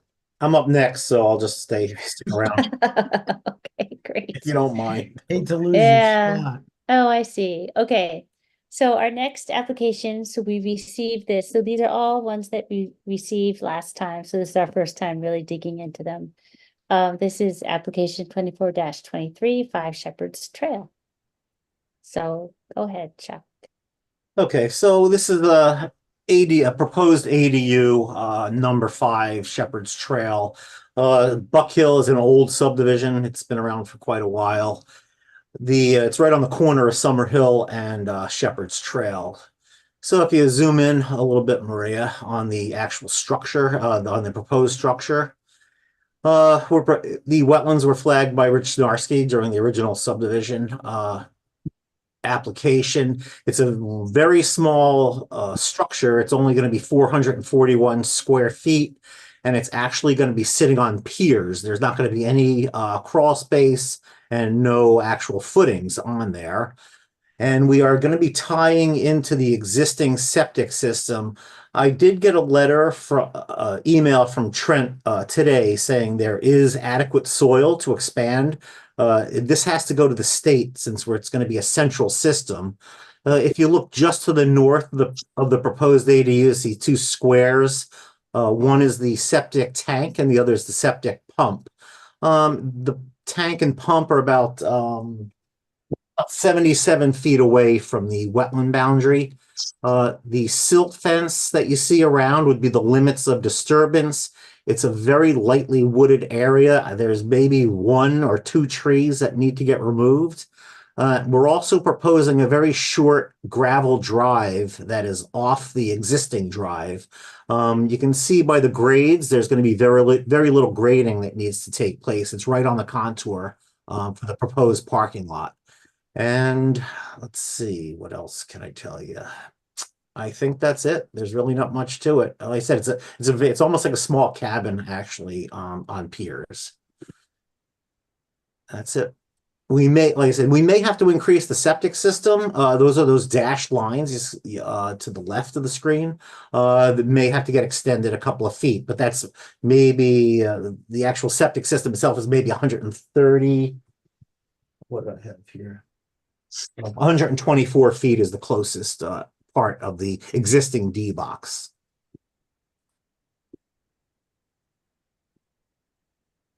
And That's it. why is it positioned where it is, Chuck?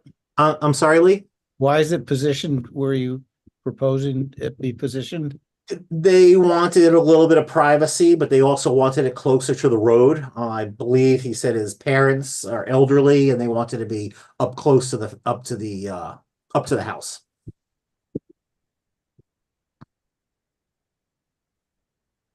And they will also be sharing a well with the existing house. The further back we pushed it, the more disturbance, the more cutting the driveway, the grades wouldn't lend themselves for the limited disturbance.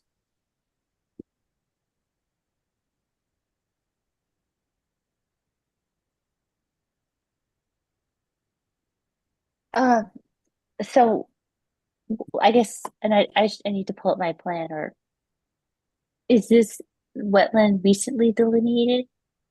No, this was done when the original subdivision was done. It's fairly well channelized actually, and there's an existing drainage easement up on Shepherd's Trail that's a 60 by 30 drainage easement that belongs to the town. The town has the rights to go out and clean it out.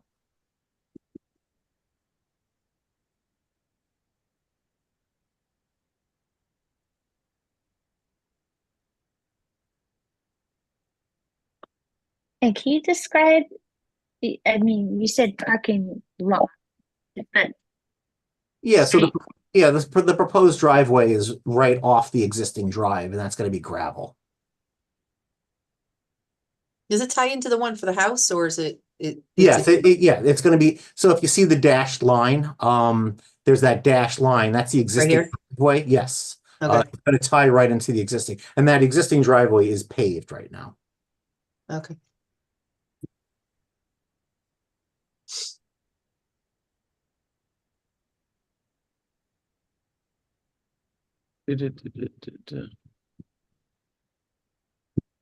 so, and you're saying there's no grading or fill that needs to be done? It's going to be sitting on piers, Kealoha. So there'll be piers, sonotubes set, and the framing of the joist will be sitting right on sonotubes. So no, there won't be any grading done in there.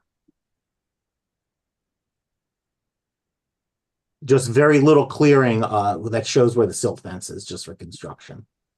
But they're not proposing any lawn. He just wants to maintain like a very rustic appearance, a Vermont cabin. And is that indicated? Well, There was plans. Was there plans? I'm sorry. Was there building plans? I think there may have been with the submitted with the health department. There were. It's about 26 by 16. I said it's almost like a tiny house. What's between it and the wetlands, though, I guess is what. It's just lightly wooded. Oh, there are the plans. I'm sorry. Yeah, it's just lightly wooded, Lee. And it's flat, you're saying? Yes, it is flat where it's going. Yes. But the wetlands haven't been delineated since whenever this subdivision. That is correct. They have not been. We can certainly redelineate them prior to construction, but the silt fence will be in place. All the erosion control measures will be in place prior to any construction.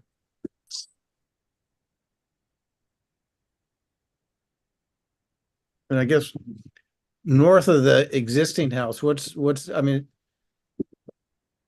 It's like lawn. Go ahead. Yeah, it's all lawn up there now, fairly rocky. There's some ledge up there, so to avoid, there won't be any blasting that would be required. And then you'd have another structure just to the north of that, so there wouldn't be any privacy if it was up in there. It's a cleared lawn, actually, behind the house. And where's the 100-foot review? It's that dashed line. Oh, I see. Yeah. So the entire, so you're putting this entire structure within the regulated activity area. It's about 4. If there's a yellow line, so the corner of the deck, Kilo, will be about 48.5 feet away.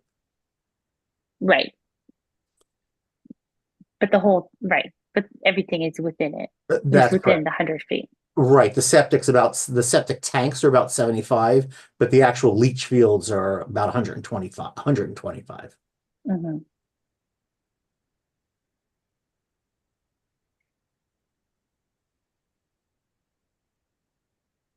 So, I guess the other concern is, the owner of the property, like who Yes. actually owns it? Yeah, so he went out, he met his parents in Boston, I believe this weekend. He did get an affidavit from both his parents. There is a letter on file. And Maria, I believe there was a supplemental letter. It was a trust and a couple of names, but his parents I think there are two separate trusts that own that. I think he got permission from his parents, but He- one of them didn't sign the trust. So I'm not sure if he ever did come back and clear. No, yeah, they are, it's, the house is in it's in a trust, but they each have their own trust. The parents didn't sign the application. They are the owners. The trust is the owners of of the property. So Yep, go ahead. there was gave me one copy of his mother's trust. And then there was a letter from his father, but the letter wasn't signed. The application is not signed by them as trustees of the trust. And I don't have a copy of the father's trust. So yeah, there's just I did email that information to him. He didn't respond. This morning when I got it, he didn't respond back by the meeting time. Okay, I thought that, yeah, I looked at the letter from his father that gave him permission to act as agent. But it's not signed, so okay. either they have to sign the letter and or they have to sign as the trustees. Okay, because they own the house. Yeah. understood. And I don't know if he's on right now. Do you see his name? Alexander? No. Is he logged on? No. Oh, okay. I can't see Yeah. who's logged on. Okay. No. Okay, well, I think we're not gonna act on, No. and we don't have to act tonight, obviously. No. So we Understood. want to sort that out. And I Okay. guess, are there any other, since we'll be seeing this again next month for the agency members, are there any other, I guess, just making sure that everything's on the plan. It would be great to have, I think it would be important to have the wetlands delineated Okay. because it's I been agree. decades and decades and decades, I think, several decades. And as we have found, in previous applications, wetlands change. Maybe you're not all the way in. Maybe you're farther away. Maybe you're closer. Okay. But No it problem. would be, I guess that would be something. Yeah, and I know other members, and if Martin was here, he would totally be. But I think that would be a good thing.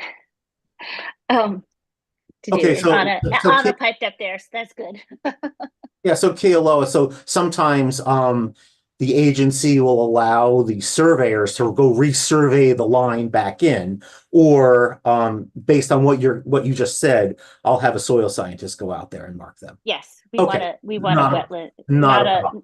we don't want the old delineation. We want a 2024 delineation. Okay, no problem. I'll have someone go out there and do that. Okay, no problem.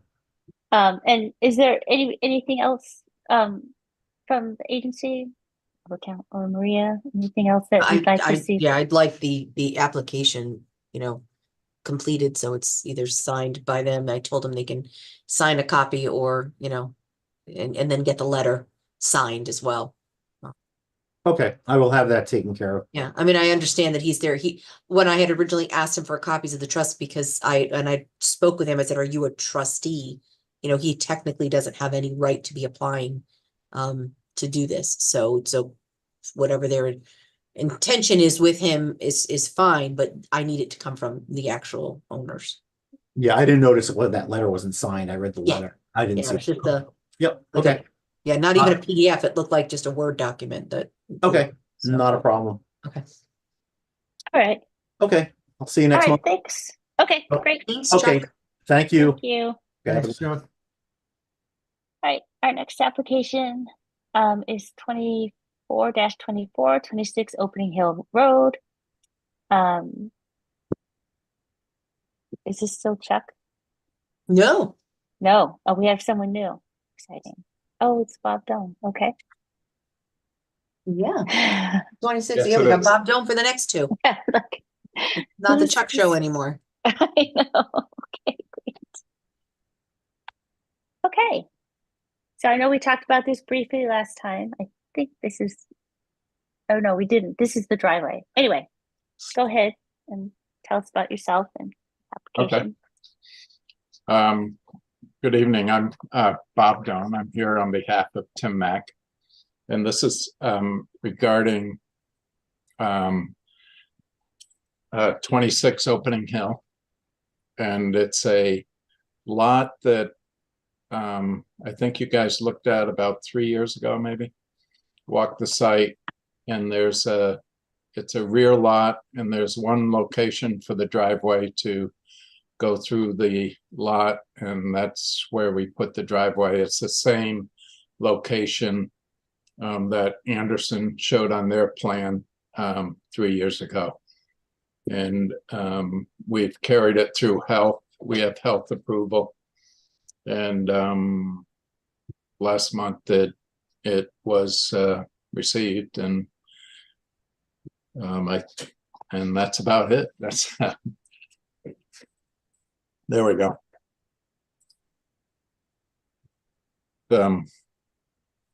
This is we also talked about the two adjoining lots to the east of this, and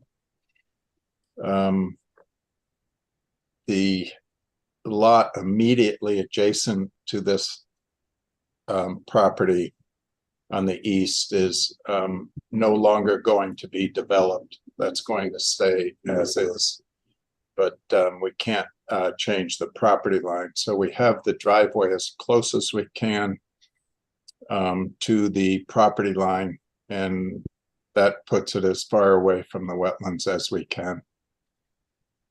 We do have some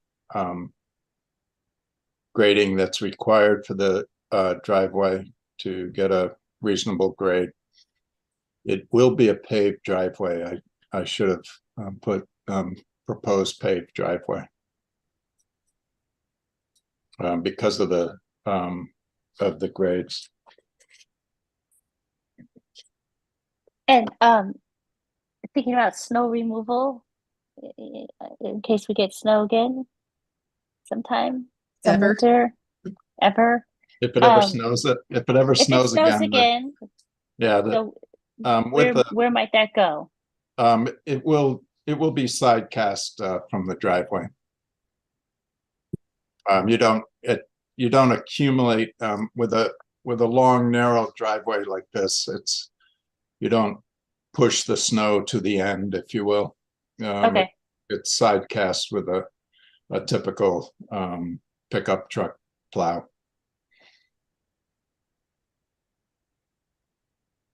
And there's no, when you do side cast, that's one advantage of having a paved driveway. You're not moving gravel off to the side when you're plowing it. other questions for the applicant?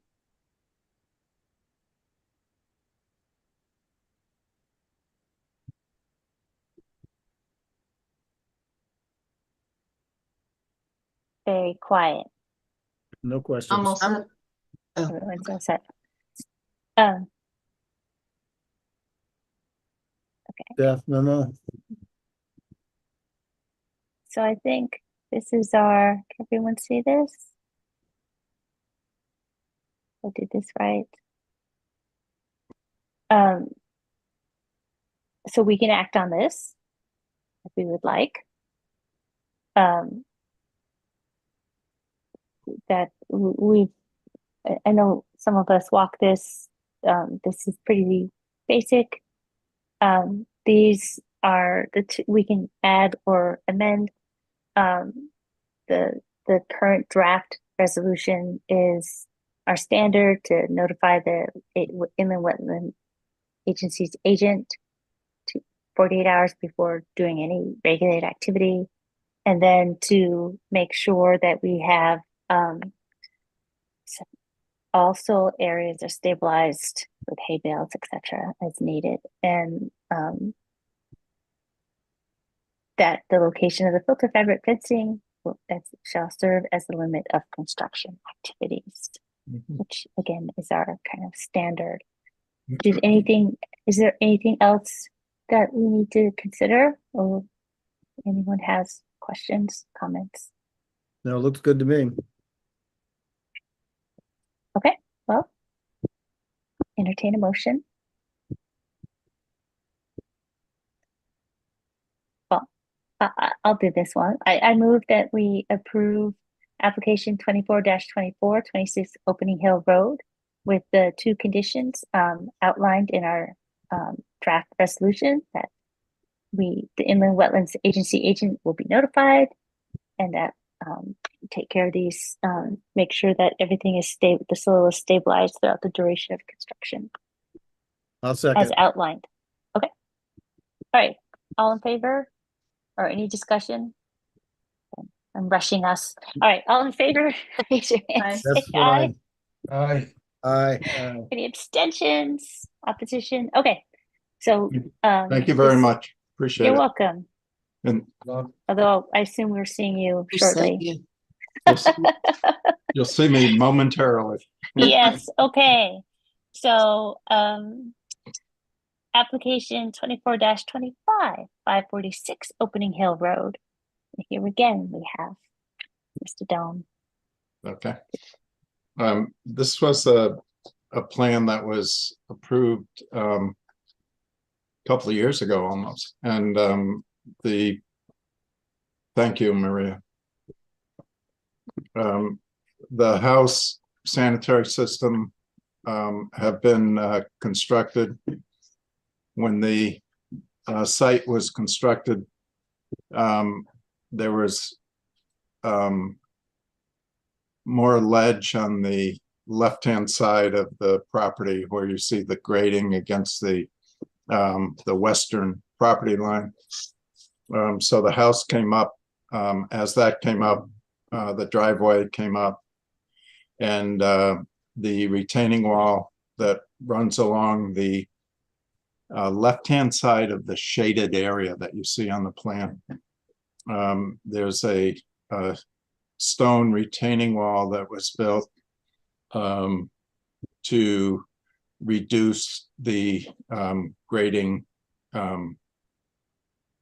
to the right, if you will, to the east. And the shaded area is actually are actually wood chips now at the base of the retaining wall. And essentially what the retaining wall does is limit the construction in the house area to the left of the retaining wall. And it actually, you know, in hindsight, it sets up a pretty nice barrier to the wetlands, and it keeps the activity to the left. As we move north, where the sanitary system is, with the extreme rain that we had this spring, and the seasonal high groundwater that has been was higher than I've ever seen it in my short career. And we installed a curtain drain that runs parallel to the western property line, and up gradient of the sanitary system. It had to be 25 feet from the sanitary system.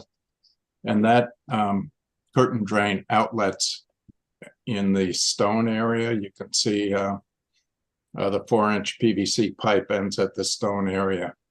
And one thing I've added to this this application, other than the after the fact items, is that we would like to install an extension on that pipe where the note reads, connect existing drain to proposed perforated pipe in stone. And we propose a 2-inch stone berm with 10 feet, a 10-foot length of 4-inch diameter perforated pipe.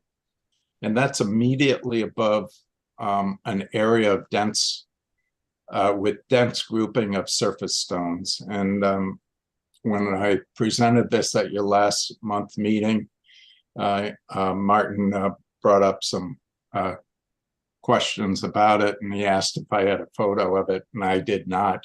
But I went out there and took some photos and sent those in. But with that location and spreading it across, we have a very good existing natural riprap area downgrade of our outlet of the curtain drain. So I think that with that addition, the site should end up being very well stabilized. We do have proposed pickleball court that as we move further north, and that is on the end of the, it covers the end of the curtain drain, and which is fine. It's not going to be an issue as far as the functioning of the curtain drain. And the pickleball court will be a paved 30-foot by 60-foot court. And that will be just 100 feet away from the wetlands. One thing I noticed as I'm talking away here, we do have silt fence on the right-hand side of the wood chips, the shaded wood chips, and that silt fence is still there, and I would recommend that it stay in place, even though we have the wood chips, stay in place until we get a grass growth established on all the disturbed areas, which are shown.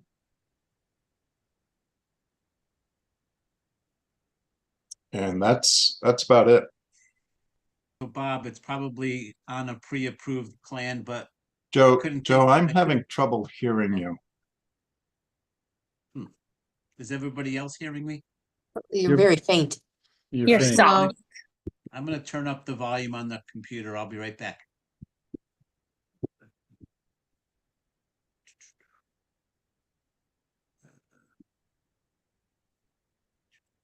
I thought it was just me, Joe. Yep.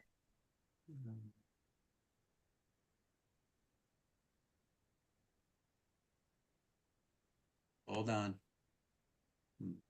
Yeah, my microphone's turned up. No, you're still faint. How about now? Oh, Oh, God, there you go. Better, that's good. There you Okay. go. All right, I couldn't take my eyes off the LP tank, which is on the lower side of that Yep. retaining wall. Mm-hmm. Is that for the house and the pool?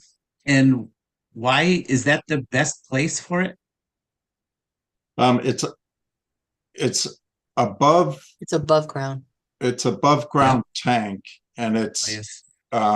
it's above the there's a retaining wall on either side of it, Yep.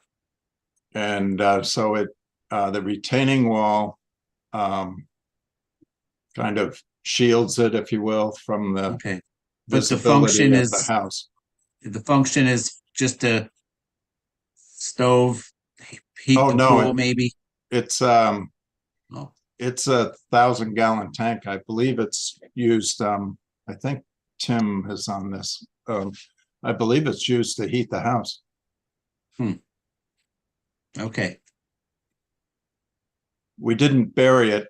That's a reflection of the ledge that we were encountering. Yep. So I'm just assuming when somebody comes up the driveway, they take a right and they can drive right up to it. They don't even have to go off the driveway with the length of hose that they have. Okay. Okay. I couldn't take my eyes off it, but I'm sure it was on another plan.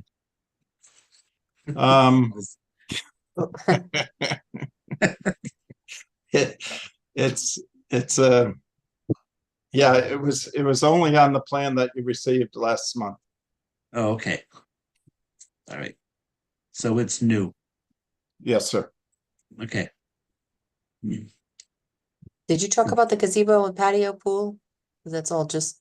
Oh, kind of- no, I didn't. I'm sorry.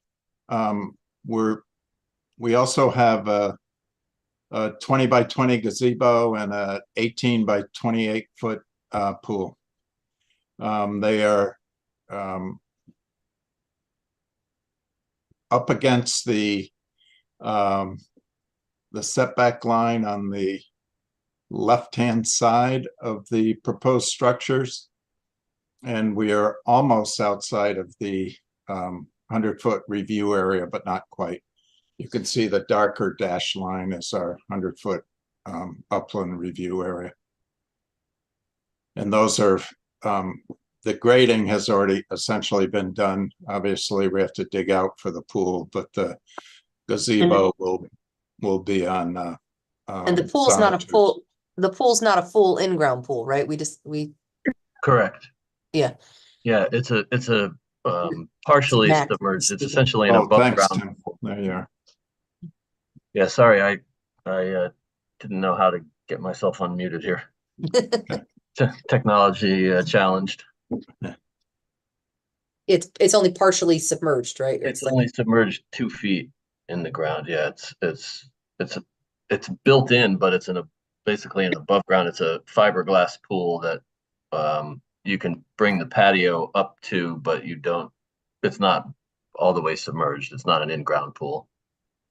thank you. And to clarify on the gas, it is propane heat source. It's a 500-gallon above ground tank, and it supplies the heating and cooking for the home.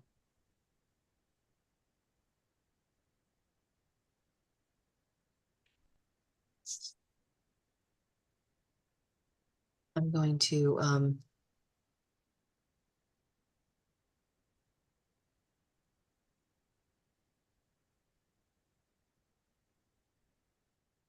So the pickleball court, Yes. obviously that's paved. So is all of that, any of that runoff that's getting collected and into the curtain, the curtain drains right under it? That's all, anything running off from that is going to be captured? No, that will be sheet That flow would just that sheet flow. discharges down the hill. Okay. The And curtain drain, we do have stone coming to the surface on the curtain drain. We will get some surface water picked up by the curtain drain. But the main function of it is to intercept the groundwater. The pickleball court will have a slight pitch from west to east, and which will give it a sheet flow off of the pickleball court to the east. And that's going to be vegetated? Yes, it'll be vegetated downgrade of the pickleball court. No reason to take any more trees down on that side at all, on the downgrade side. But we will seed the disturbed earth with lawn area. And are there trees coming out for the gazebo or the pool? No more trees Well, have to come that's out all. for that. Okay. And then I was reminded that there's a planting. We've had wetland plantings. Mhm. Is that Yes. okay? And Those are in. Yes. those are in? yes. Okay. And that's on our they've been in for a little bit now, yeah. okay, and that's on our original Yes. application. So do we need to add that if we on this one, or is this Well, what I did was we produced a new plan that is an as-built plan, and so we showed everything that was done. okay? And since the plantings were done, we've obviously showed that. Okay. And right, and there's a monitoring plan. It's our standard 3 years. Yeah. Okay. Yeah. All right. Other questions for the applicant?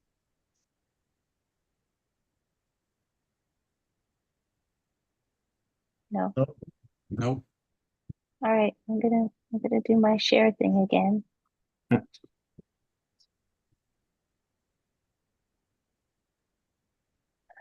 Let's see. Did I get the right one?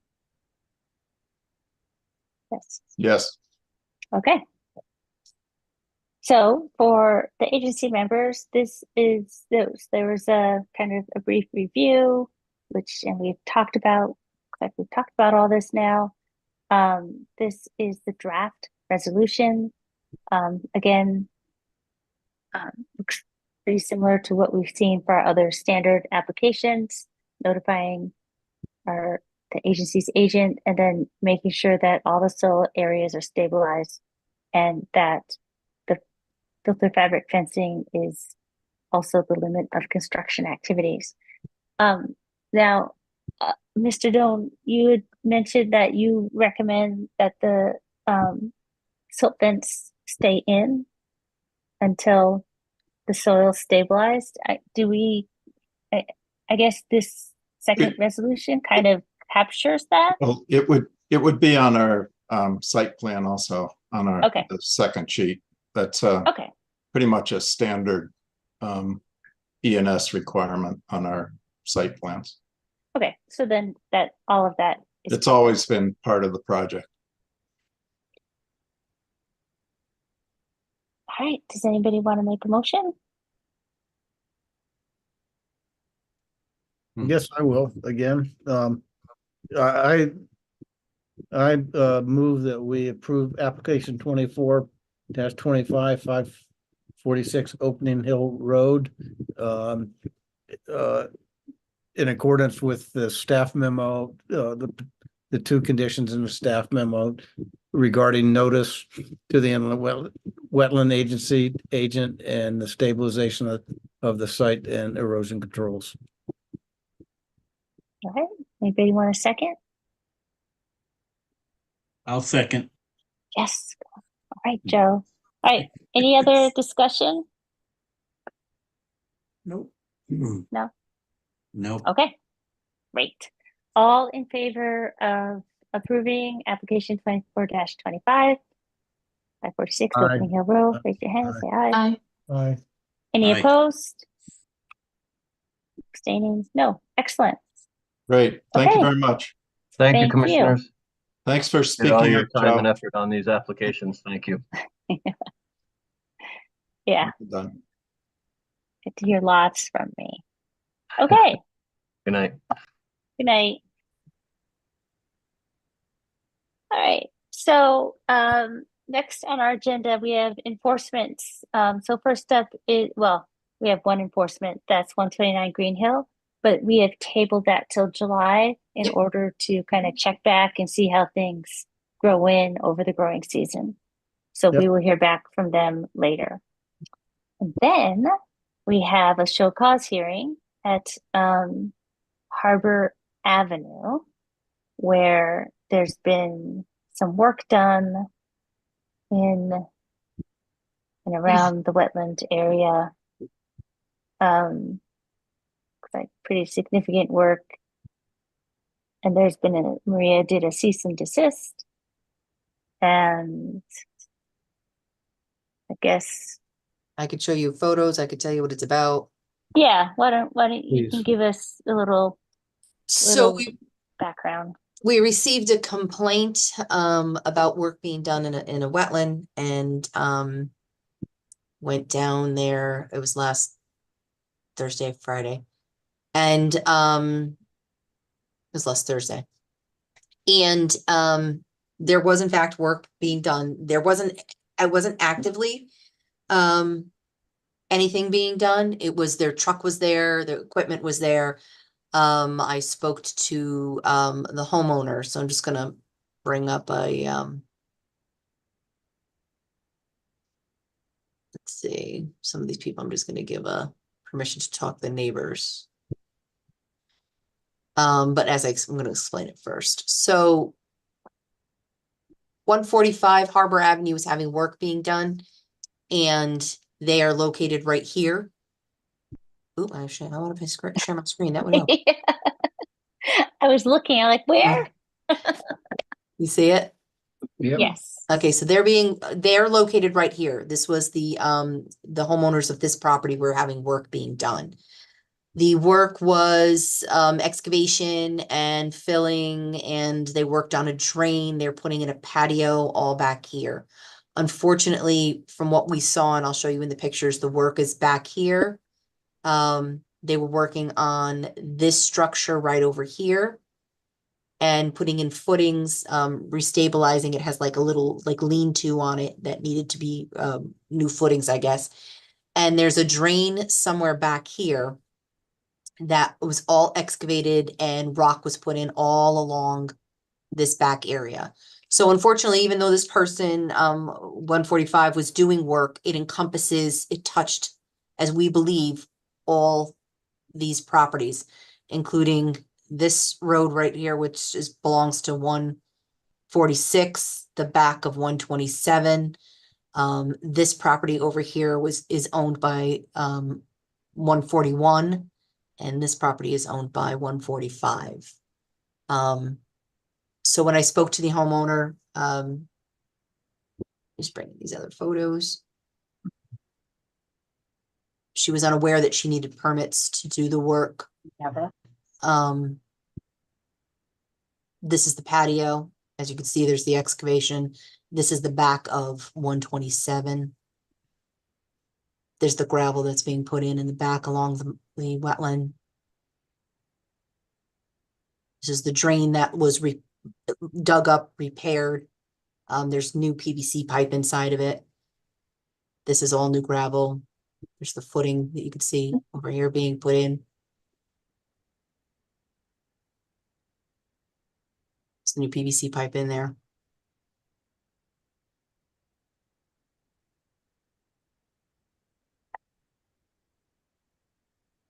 So I spoke to several of the neighbors after we sent this cease and desist letter. It encompassed, a lot of these properties.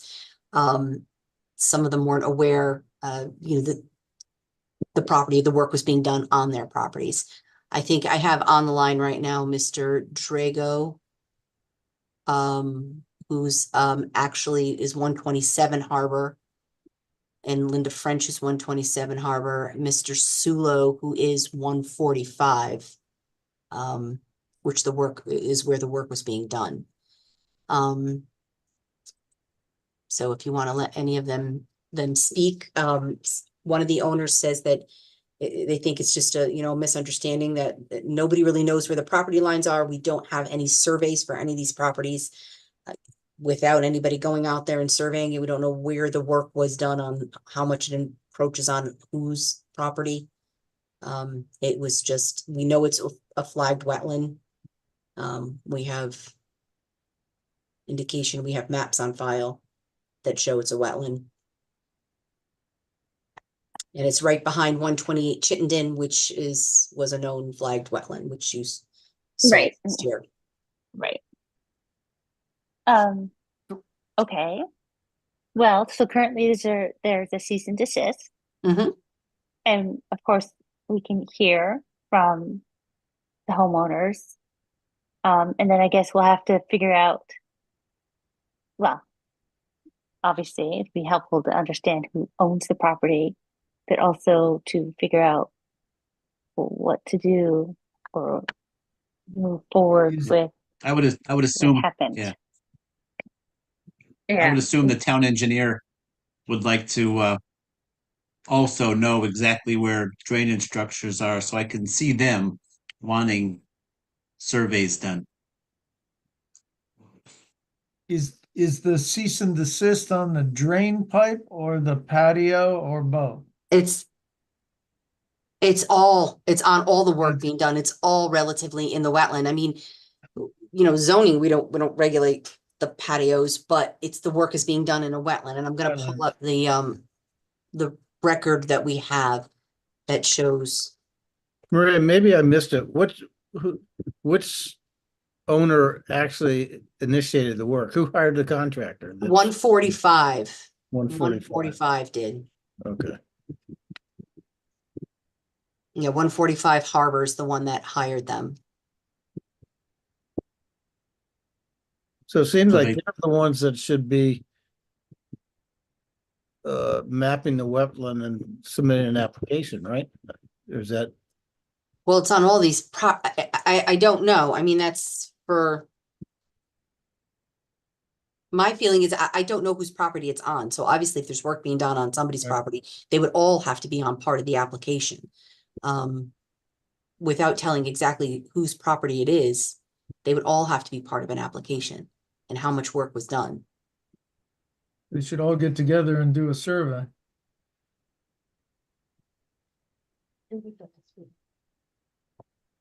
So- Did you Yeah. want to let any of them speak? I mean, the Sulos are Yeah, here. I didn't Hired. know if you were, are you Yeah. pulling up a wetland map? Yeah, they can or- speak while I'm trying to pull up the map. Yeah. Okay, yes, I'm happy to, we'd be happy to hear from those of you who would wish to speak. If you do, you can unmute and state your name and address. I'm Michael Sulo. Can you hear me? Yep, Yes. Okay, Michael Sulo from 145. I do want to state that we own 3 properties here. So if you look at that map, we own all those properties in that garage, what's located called the garage on the drawings. Okay, Well, I just want to say one thing, Mr. Sulo, just so that the agency knows. Yep. You did, yes, you did purchase the garage from Ms. Shutters, who's at 141. garage. We own Right. one, you own the other. She owned one half, you own the other half. And Correct. all that was just legalized on Friday. They never correct. filed any of the documentations. Mhm. So Ms. Shutters, who owns 141, also had to get the No, I cease and understand. desist. And she wasn't aware that the paperwork didn't get filed in the town, completing the transaction until she got the letter. So as of Friday, it's on the land records that own that whole piece of property. Yeah. Okay. Okay. But what we were doing was we were just replaced, there was an existing drainage pipe that was in that property that was full of dirt and mud and stuff that was getting into that drain in the back and going down the pipe and clogging it. So we were just trying to repair it, to be quite honest with you. And we have pictures of the pipe that we took out that is broken and is full of mud, rotted, collapsed. So hi, if I could introduce myself, I'm William Blythe III, 81 Harbor Avenue. I was the contractor. I am the contractor. So there's 4 homeowners at the end of Harbor Avenue that are responsible for the maintenance and drainage of Harbor Avenue. And per DEEP,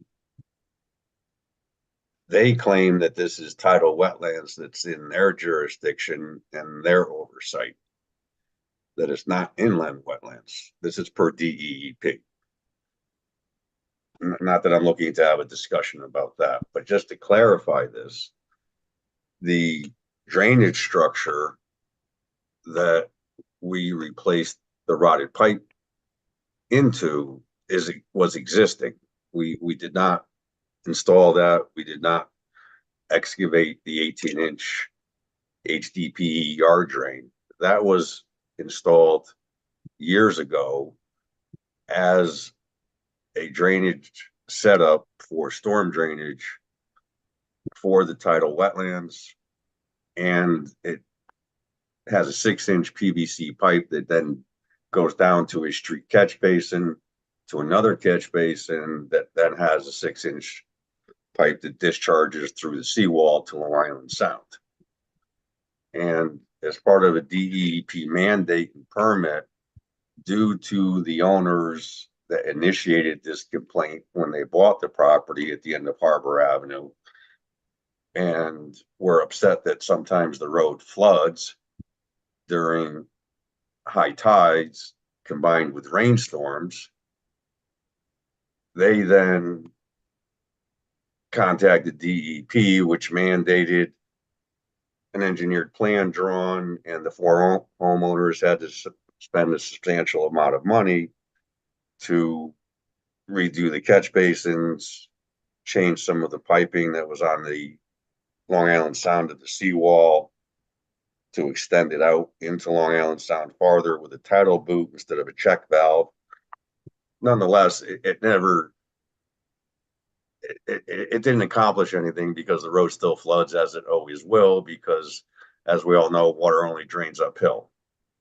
So this homeowner continues to unfortunately just raise concerns when work here is getting done to the benefit of the neighborhood. So under this DEP mandated permit, with the fact that they're saying that's tidal wetlands, a condition of their permits and a mandate to these 4 homeowners is that they constantly monitor, clean, and do any improvements to make the existing drainage system fully functionable to its engineered degree.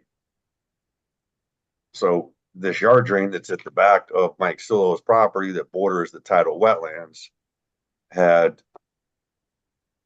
the old, if you've ever seen it, the old steel corrugated pipe coming into it that was within a drainage swale picking up the surface water from the tidal wetlands, and it was all collapsed, rotted, that was actually allowing mud and weeds to get in the 6-inch pipe, which was clogging it. So in adherence to the DEP mandated permit, Mike Sulo, to be in adherence with that permit in conditions, Bill, do replace. you have a copy of this permit? We do, yeah, not handy, but we do have one, yes. Okay. So there was, we simply replaced existing pipe. And as Maria could clearly see when she came down here, we never encroached 1 inch into the cattails. There's a old existing stone. So on the property side of that drainage swale, to make the drainage swale more functionable and to try to have it only shed clean surface water to this yard drain so as not to clog the 6-inch pipe on the property side, I lined it with 3/4 inch stone, but never went on the backside of it. And then I want to make a point. When Maria said that there was filling on the property, there's been no filling. We are simply working in the exact same footprints of what was here prior. So we simply improved the fact of the drainage so that it was no longer getting mud and pieces of weeds that were clogging a 6-inch pipe.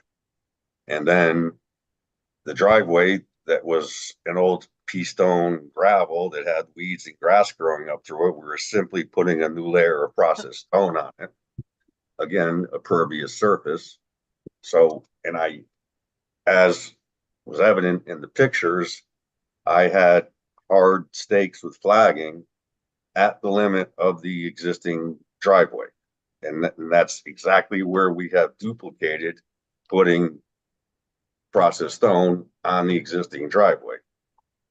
The patio was existing. It was an old fieldstone patio going back to the 1950s. It was all cracked flagstone that had weeds and grass growing up through it. So the flagstone was replaced with a pervious paver patio in the same footprint. And the only thing that has been added that wasn't existing was the 12-inch high modular block wall. And the reason for that installation was that the septic tank was slightly elevated, and during heavy rainstorms or during tidal water coming in and out of the property, because this property can get up to 12 inches of tidal water on it, the soil on top of the tank and on the east side of the septic tank was eroding and then washing down the right-of-way driveway into the catch basin and clogging the catch basin. So to correct that detrimental drainage feature, we put a modular block wall parallel with the long side of the septic tank that's also running north and south. So it doesn't impede or restrict any flow of water as is dictated by DEP. And that's the only thing that has been added to this property that wasn't prior existing. So it's simply been improvements of what was already here and already existing. If you want us to show, we can share our screen, we can show you pictures of the pipe that we took out. Well, I think, but let's just back up for a minute. Looking at the map and seeing how close this is to a previous application that we saw last year, I'm curious when DEP designated this a tidal wetland, because our first step may be, because if this is a tidal wetland, then this is a deep and planning and zoning issue, not inland wetlands.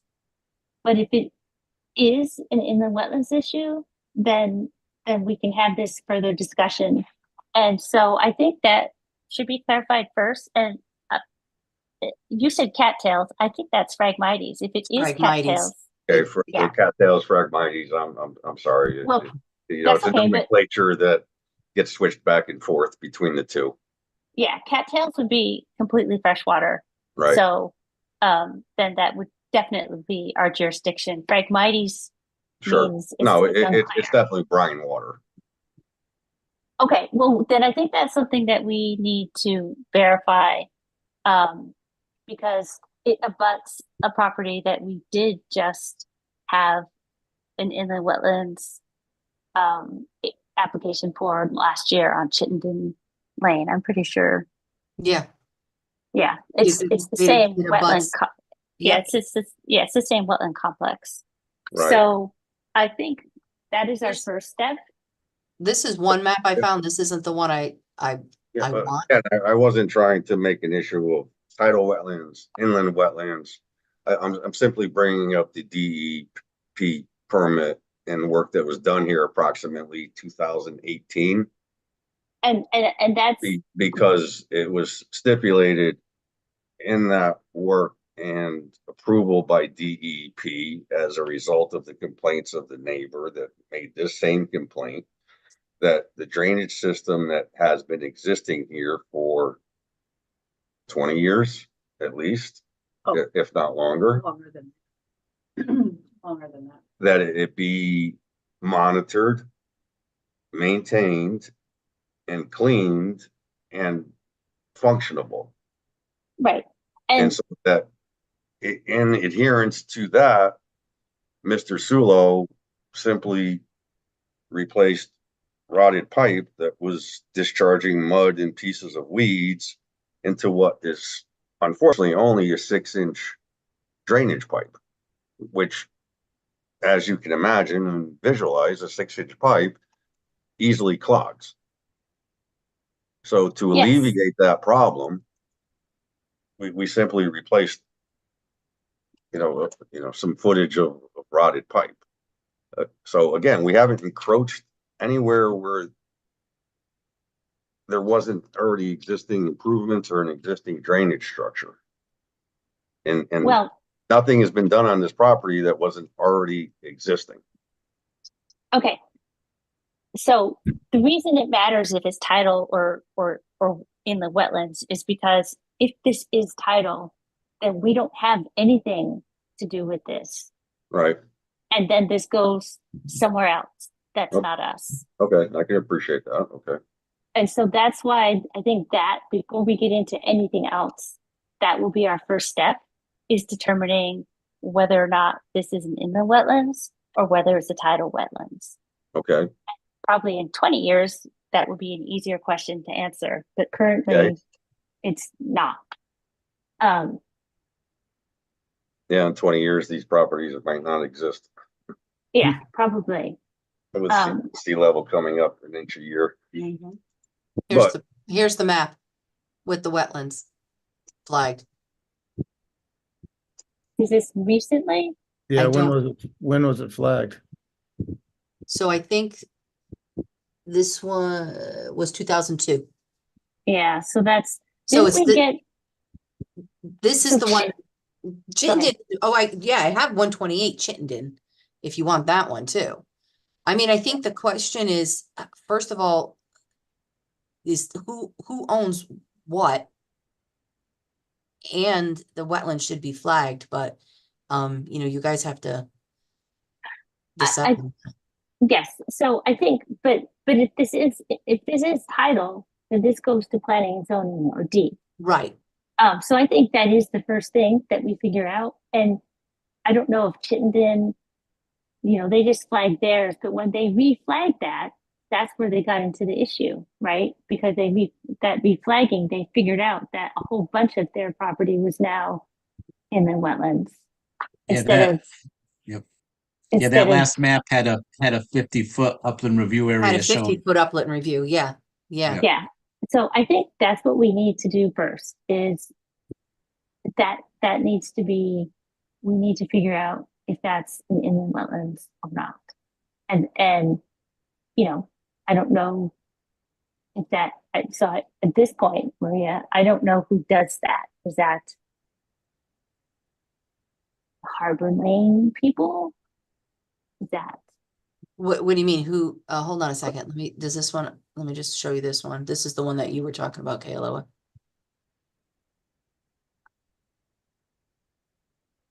Right? This is Chittenden. yeah. So I don't know if it shows. It shows Kazulo and Sulo. It shows the people whose work is being done. That's them right here. It's 115 Harbor, 123 Harbor. And this is This existing garage, I think, is, I don't know that's 134 Chittenden. So it doesn't really, it just backs up to them, but that's the same system.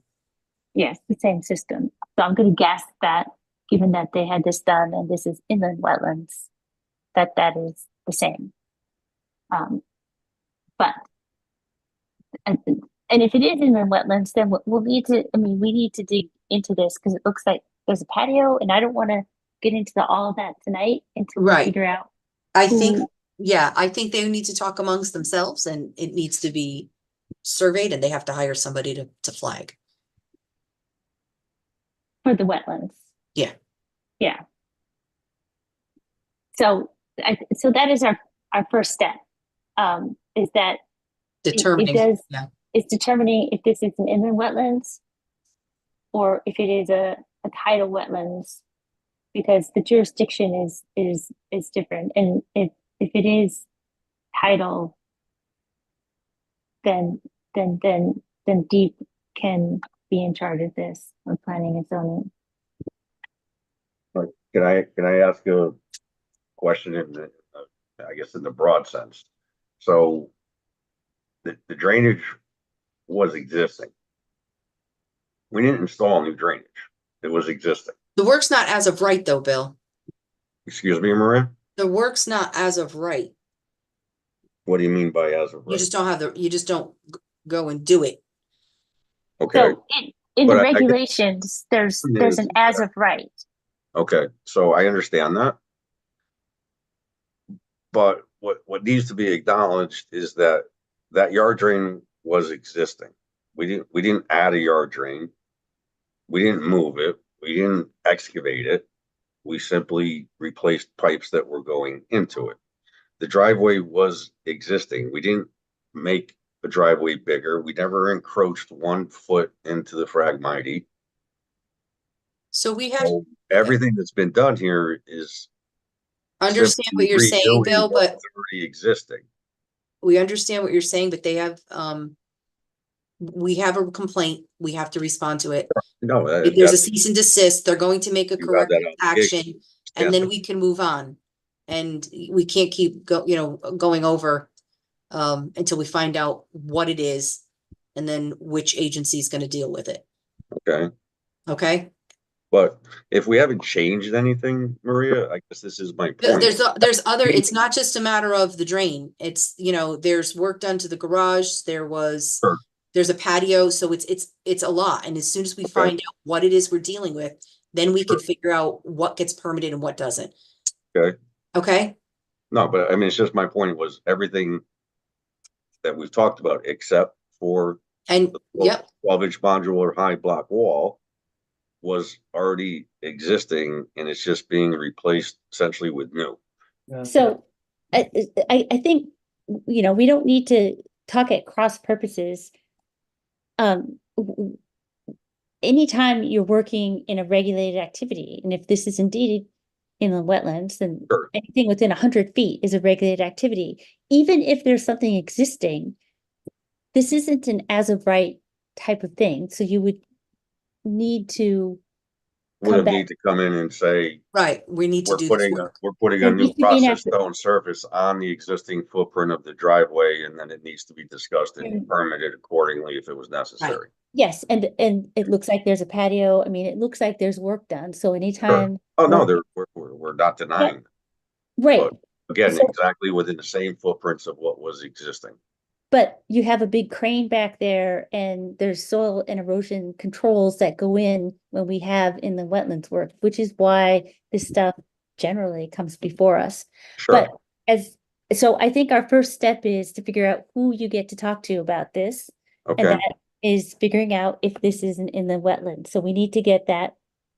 It needs to be surveyed. So I guess it's 145 Harbor Avenue would need to have the wetlands delineated and flagged. And then with a wetland soil scientist, and that wetland soil scientist will be able to say if it's tidal or if it's in the wetland. And based on, this application we had from last year, right north of you, this whole system looks the same. You're abutting it. I'm gonna guess that you're gonna see yes, but I don't know. But So- that's the next step. And you guys can talk to town staff and figure it out. There's lots of wetland scientists around who work with people in town to get wetlands delineated, but that's what needs to happen. And the cease and desist order will have to stay in place until this so, is out. so if I can just understand this, what's the reason for the wetlands delineation if the wetlands hasn't been encroached upon? Because we need to know. Need to know that for sure. We need to know what type of wetland it is, because it matters whether you come to in the wetlands or if you go to planning and zoning in deep. Mhm. Because we don't know that right now. Currently, it looks like at least the map that Okay, I this is this that- is to address who ultimately who's gonna takes a look monitor at this this, further. yeah, who's gonna It's- monitor this activity? It's not that That's- we encroached into the wetlands, you're looking to have the wetlands defined. Right, because even if you didn't go into the wetlands, for inland wetlands, there's 100-foot regulated activity. No, I understand that, right? Yeah, so so even if you didn't go in, you would still be under our jurisdiction Sure, within 100 feet. And that's all we need to figure out, is if you're with us or you're with planning and zoning and deep. okay. Okay, so did you want to make a motion to uphold and amend the order so they get it flagged? Sure, let me pull up my. Can I ask this- more this- question? You Yes, should. So obviously from the footprint of the garage that was jointly owned, but now is owned by Sulos, Yes. obviously there was a driveway existing in front of that garage. So for the sake of access and the fact that this is a dead end road that actually people come into the Sulo property to turn around, because there is no turnaround at the end of Harbor Avenue. So for the sake of the neighborhood and actually safety, can we just finish spreading the process in the driveway in front of that garage so that it's an accessible area? I got down there with the car. Erin got down there with her big gigantic SUV. We got down, we got up, we turned around, we were fine. Stay, no cars parked at the two beach houses or the neighbor that complained. Can we cover the septic tank? What? Cover the septic tank? So there was a cracked pipe on the outlet of the septic tank going to the D box. That it's actually a split pipe. That's the main outlet pipe from the septic tank to the D box. So can that work? Be finished the repair? Is that permitted? Was that permitted at 145 for repair, septic repair? I just discovered the cracked pipe. So then you have to check it, that's, who is that? Public health? Well, that would be Department And wetland signs off on all septic permits. So that has to be permitted. You have to, all of that has to go through, well, I guess, yeah. So I guess, so the answer to your question is, I think, sounds like no. We're gonna, until we figure this out, we're not gonna have any activity down there. And for septic, if it is cracked, and that is definitely something you should talk to the public health about and get them out to look at it. I don't actually know that process. Yes, yes. Yeah, I'm very familiar with it. Thank you. Okay. I'm gonna make a motion that we uphold the cease and desist order and have I guess it's 145 Harbor Avenue, get a wetland delineation on the properties where all the activities taking place, so we can have a better sense of the jurisdiction, if it is an inland wetland or a tidal wetland. And Take a do you want to, Oh, go ahead. by when? July meeting? Yes.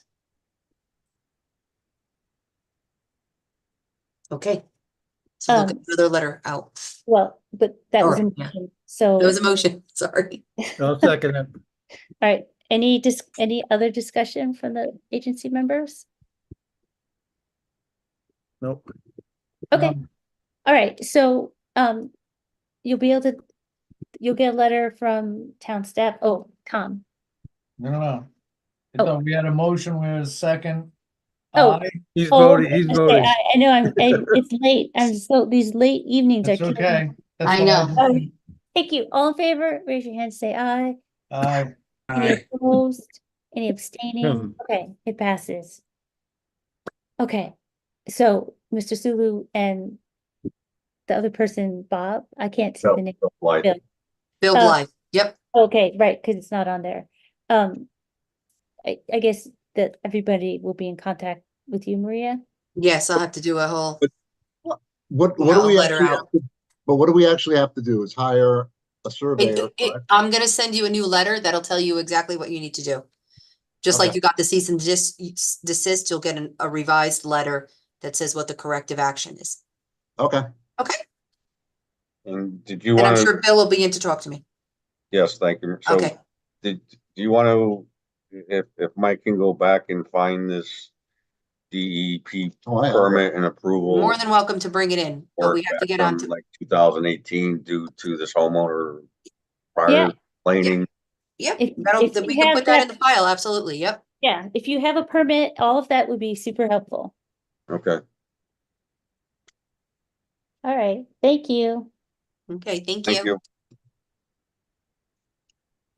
Okay, so our last, Oops. we have 2 receipts. And this is where Or- you're gonna make a motion to add. one. Oh, yeah, thank Okay. you. Gosh. Okay, I am gonna make a motion right now before I forget to amend our agenda to add a new application for receipt, which is 241 Neck Road. I'll second it. Thank you, Lee. All in favor of this amendment of the agenda, raise your hand, say aye. Aye. Aye. Excellent, thank you. Okay, so we have unanimous decision on amending the The amending the agenda. agenda. Like, we used to go to 11. I should be able to make No, come on, we're trying to wrap it up before. No. Okay, so what we have for receipt is, I'm gonna start with the order that it's here, and Neck Yep. Road will be last. Is we have, well, we have we have two. We have 27 Sunrise Lane, which is tree removal, and we also have Boston Post Road and Maplewood Lane for tree removal. If you looked at, and again, these are for receipt, so this is a time for us to decide if we want a site walk, if we think we know if it's significant activity or not, we can always postpone that decision. But definitely if we want to do a site walk for either of these, now would be the time. So if you looked at the applications, both of them, I think, it looks like from the maps that they have, I guess I would, one thing we might recommend is maybe slightly better mapping. Is that some of these trees that they want to remove are actually in the wetlands. Not just adjacent to, but certainly in or close to. I guess, some of the notes I had, there's at least on Sunrise, there wasn't any ENS measures listed. It's unclear, what they're gonna do, and the same for, I guess, Boston Post Road, Maplewood Lane, they want to bring in a crane. I mean, these are, both of them seem pretty significant with respect to the tree removal. I would offer that this is probably one, these two, and maybe Neck Road, we might want a site walk. I'm all for that. I like sidewalks. Yeah, and it's just, there's a lot going on here, and I know it was helpful when we did the other tree removals to actually go out and see what was happening. Yep. So are you guys, Tom and Joe, okay with the site walk? Yes. Okay. All right, so I know we generally do these on weekends, but because it's staying light till late, I don't know if people are available in the evenings. Maria, you could throw out a couple of evenings. That's interesting. That's an idea. Well, in the olden days, a while Yeah. ago, Yep. we used to do in the summer. On Thursday nights, yeah. On the summer, we would Yeah. have, we sometimes we would have sidewalks at night because it's light and we can do it. So I'll just throw that Okay. out as a. Wine and cheese? I was gonna say, Yeah, I'm happy to. We'll bring snacks. I will bring something.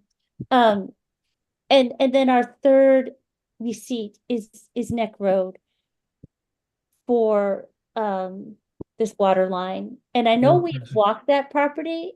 It may be helpful to walk it, looking at it from this new perspective of wherever they're gonna put that. I definitely am gonna wanna at least go out and look and drive. I don't know if we need, Chuck is still on. Did you want to talk to him at all or no? I mean, I don't know what more he could say. I don't know. Chuck Mandel, I can give you Oh. a brief overview. So what happened was the adjoiner to the south, David Edsel, had given us permission to buy that actual property along Stone Road. So there's a much smaller area. It is wetlands, but it's very little.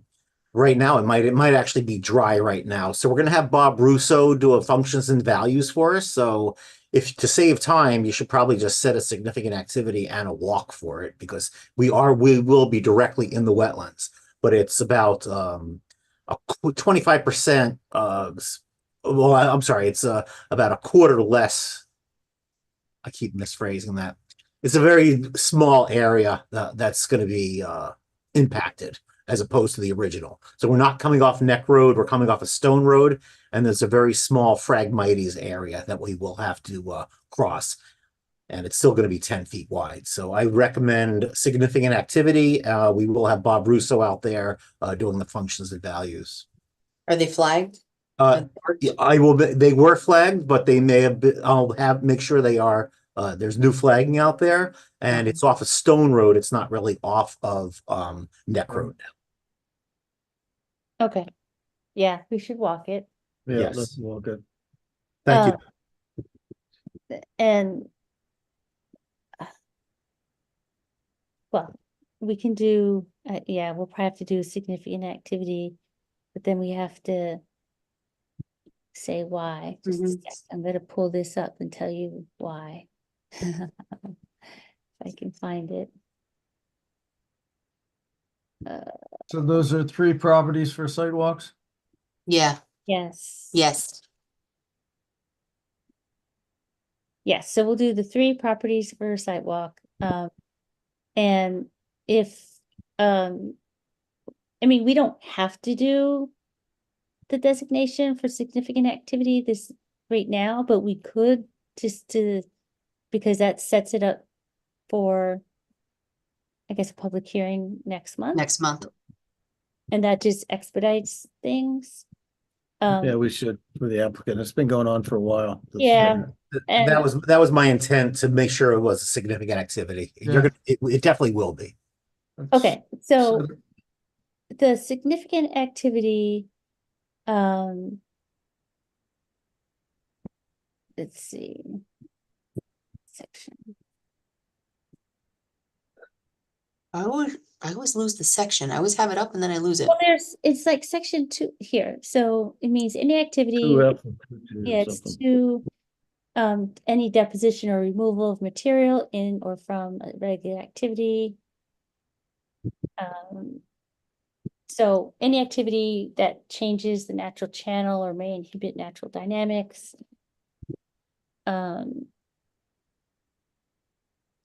Any activity which causes measurable diminution of flow can cause measurable turbidity, siltation, or sedimentation. So that's the definition of a significant activity.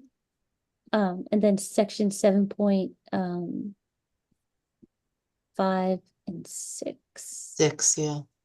7.6 is where if we have a proposed activity that is a significant one, we kind of step through all these things. So I think it's definitely significant activity. If they're going through the wetland, there's going to be siltation, there's going to be damage, there's going to be impacts. Right. So it's the definition of significant activity in that way. Plus the applicant calls it a significant activity. Yeah. And so, section 7.6, so it would be useful to go through then and make sure that, like, for, the site plans, look for the proposed activity and the land that's gonna be affected. I'm sure that will happen. Engineering reports and analyses describing the project and all the impacts. Description of ecological communities, I guess that'll be functions and values, but it should also include ecological communities, some detail. There's biological evaluation, how the applicant will change, diminish, or enhance the communities and functions. Okay, so yeah, I think that'll fit. And then sections, I mean, it sounds like if you're going right through and if it's not dissimilar to the last time, except hopefully smaller, Mhm. then A through G all kind of apply to Right. get a handle on that. Okay. And then I'll get dates for a walk. But go Yeah. ahead and vote. And did you vote on that it's deemed or else? You did not yet. Okay. I will make a motion that, does this have an application number? I couldn't find it. It's 24-29. Okay, that application 24-29, 241 Neck Road, be deemed a significant activity and scheduled for a site walk and a public hearing. I'll second. Any discussion? Okay, all in favor, raise your hand, say aye. Aye. Any Aye. opposed? Abstaining? Nope. Okay. We'll see you next month. Thank you. I'll let you know when the walk is. Thank you. Thanks, Jeff. Yeah, Have a good night. You okay, too. yeah. So correspondence, it looks like we're getting these notifications that they're treating these ponds, which is lovely. It'd be nice. I don't know why people get to do that. But without whatever. So we're duly notified.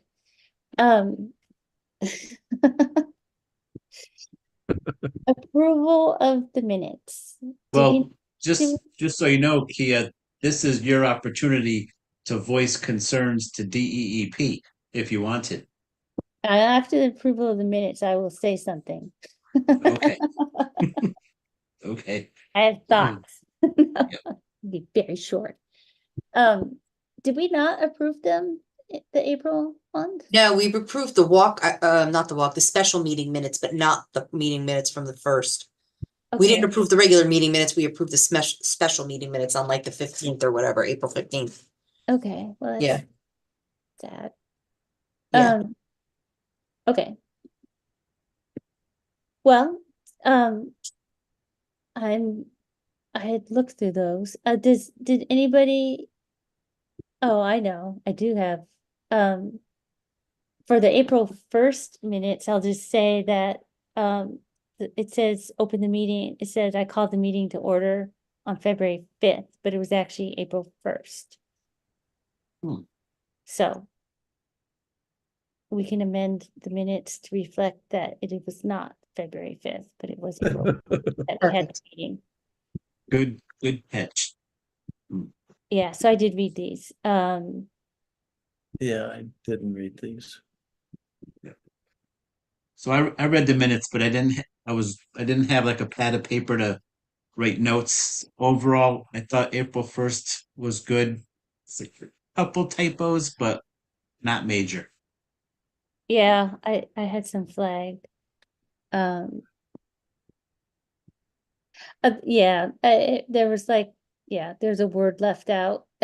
So on page 3 for the Advent Hill, in the second paragraph, it said recommended 100-foot.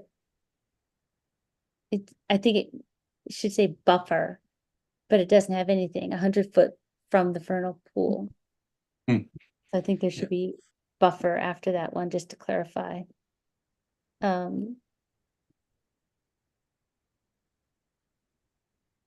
And I just that, read them quickly. I didn't see anything, but yeah, that's all that I had flagged for the April 1st. Anything for the May 6th meeting minutes?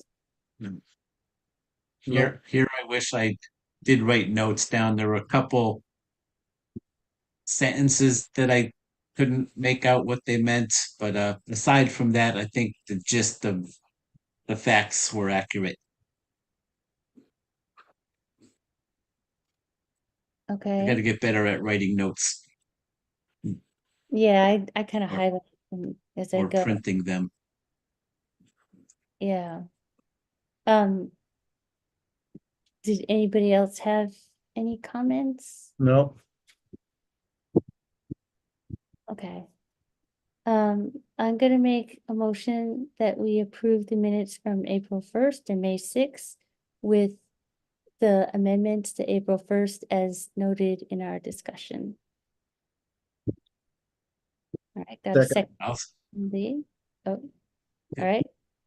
All in favor, raise your hand, say aye. Aye. All right, looks like it's unanimous. Yay.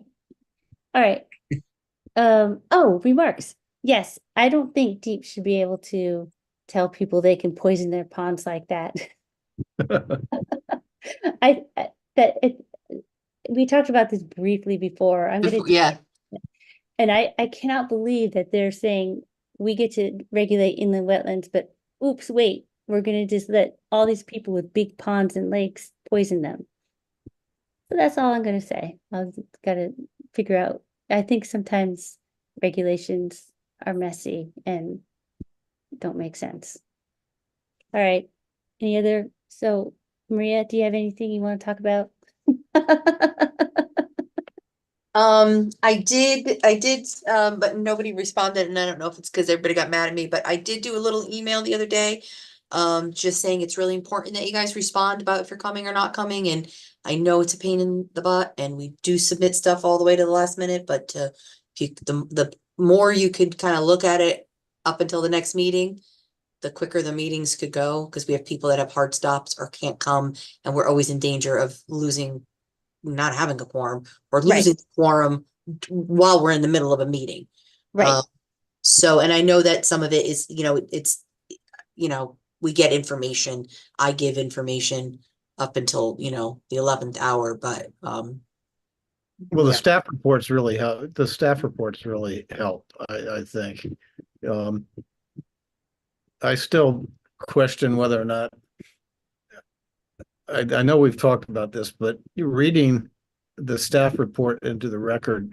Do we do that just so the public hears it, or what's? So we only do that with the with significant, the significant activities, yeah. because that's a legal, Yeah, Oh, that's that's a a- legal issue. the staff reports are like, we said to recap, so you can get a little, refresher. No, well, Yeah, I wonder what so the you don't have to legal- sit and read the whole application all over, but, if we're as prepared as we can be, then they can move quicker and we won't be dropping like flies. And I'm always afraid of losing a quorum and, stopping. Having to Yeah. stop a meeting because we don't have enough people. Right. So- So I think the significant activity, I think that we're doing that now. There's been a lot of lawsuits in town, and I think I don't know if it's legal that we should be doing it, or if it's like recommended by town council, but that seems to be a For the change. significant activities, I Yeah. think Yeah, I'm just wondering if there's a from more town efficient. council had once said when you're doing a significant activity to really, that's why we do the fact and findings. So if it, goes to court, it's on, No, record. I think it's important to have it in the record. I'm just, Wondering whether or it not just you have seems to like read there's it. more efficient way of doing it, and whether, and I don't know what it is, and maybe it's not even worth talking about at this point in time, but it seems like maybe we could, I mean, we should definitely get advice from council, but just refer to the memo and just have the meeting say, As written. please insert the memo into this meeting. Yeah, I can ask, I think Aaron had gotten, This month's meeting or something like that, so. I'm pretty sure Aaron had gotten a review, but I'll ask her if that's why that we do it. It's because Pete and I were at the time, said we needed to. Well, I think it needs to be in the minutes. I'm just Yeah. wondering if there's a more efficient way of getting it into the minutes than, Instead of reading the whole thing through. yeah. Yeah. As You much could- as we'd like here, Yeah. Kayla do it, Yeah. but It could be included into the minutes. I don't know. It's worth asking somebody about it unless, Okay. Well, Yeah. yeah, I think it has to be, I think having it be entered, I guess entering it into the record. And if there's a way to enter that into the record without reading it, because we don't read the staff reports. We pull them up and talk through them, but we're Right, not reading them, we just kind of say yes, or we add to them, like we Right. add additions. But that's a resolution, not a staff report. That's the resolution. You would add the extra conditions to. Yeah. Right. So the draft resolution, but we Yeah. don't read those out for we only read it out for significant activities, not for anything else. Yeah, but just in general, just the more prepared, we are going in, then we can move them along quicker, because we're Yeah. fading fast here. Yeah, no, and this is our third month, we're gonna get out before 11, but I did notice that P and Z put a cap of 10 PM at their meeting, and I wanted to ask if that's something we can do. I don't know why I was always told you couldn't. I don't know how they, if they had gotten advice on that. So I can double check with Aaron if we can. Yeah. I think But then you've if- got to be ready to, Yeah, if I it's get in their that. bylaws, if it's in their bylaws, they could do it. Yeah, so I don't know, but I don't know if it is. I mean, I can't recall that it is. I was reading through their agenda and it said. Yeah, they put a hard stop. Yeah. They put a hard stop, and I was like. Their oh, meetings have God. gone to 12 or later. Yeah, I was like, I want a hard stop at like 8. Yeah. Just kidding. Not 8. 10 is reasonable. Oh, they also though, they start at 6 o'clock, so they only go to 10, but they started an hour early. So it's still like a 4-hour meeting, All right. but they well, started an hour early. Okay. Well, in any case. All right. Well, so Yeah, but they don't get to do sidewalks at They some- do. They've at- done them. at- They and not as at- regularly as we do, but they do. They've Not gone on at them. sunset. Not at sunset with a little, cheese and Right. crackers. No. With some prosecco and cheese and crackers. Yeah. Exactly. Okay, so we will be prepared. It would be great just for any applicants watching the Zoom here. It would be great for everyone to get stuff in on time as well. That helps instead of us all scrambling at 5 Yeah. PM on a I Monday. think we got rid of a lot, so that's good. Yeah. Okay, so and you'll send a thing with the. Yeah, well, so here my other question is we can do after, well, I can do whatever. It's my job, so I can leave early if we need to. But when you're saying like, it stays later, like what time were you thinking of starting? And we only work till noon on, on Fridays. I don't know what anybody else is. So can I throw a Friday out there too, or do you want just like maybe Wednesday? I don't know. I'm flexible in the summer, but I know other people. I'm flexible too. I'm I'm retired, so I can pretty much do anytime. Yeah, but I know Joe and Anna and Tom have. Real jobs. I right? mean, I'm flexible, but it's good to throw out, when, just that quick email going, all right, here are, 3 times who's available and. Right, I mean, and everybody can always go on their own too if they need to, but it's always nice to, there seems to be just 2 or 3 of us all the time, so. Yeah. Or wine for me. So if you throw out, I mean, I'm fine with if you throw out a Friday or a Thursday or whatever, but I think to get, and Martin as well, anything like 5:30 or 6, I think that, I don't know, Lee, do you remember what we used to do in? I think we used to do 5:30, I think, but it could have been not later than 6. I know Not that. later So I than remember when we did Thursday hours, you guys did a couple at like 5 or 5:30. Yeah, so you could throw something out like 5 or 5:30 and then Okay. we can and see, as well as, weekends. Yeah, especially if we're going to do 3, we probably should start at 5. Yeah, I'm just not available on the 22nd, but I'm assuming you'd want to do them earlier than that, so we know. Just on Thursday, I have a standing golf tee off at 1 o'clock, which means I don't get done till 5:30. Yes. Just so you know. I'll be at the Travelers on the 22nd. That's why I'm not going. Well, there you go. Oh, you're gonna go see real golfers. Yeah. We go 2 days. I can't wait. Okay, so I'll throw out some dates and Yeah, throw out some Okay, dates yep. and see if we can do. I won't leave out nights and weekends and Fridays or whatever. Okay, perfect. All right, so anybody want to make our last motion of the evening? I'm happy to, but I'm happy Come to on. share. Oh, I didn't hear. Just Oh, I move to adjourn this Nice. meeting at 10:35. all right. I'm gonna second that. That's before 11. Yes. All Aye. right. All right. See you guys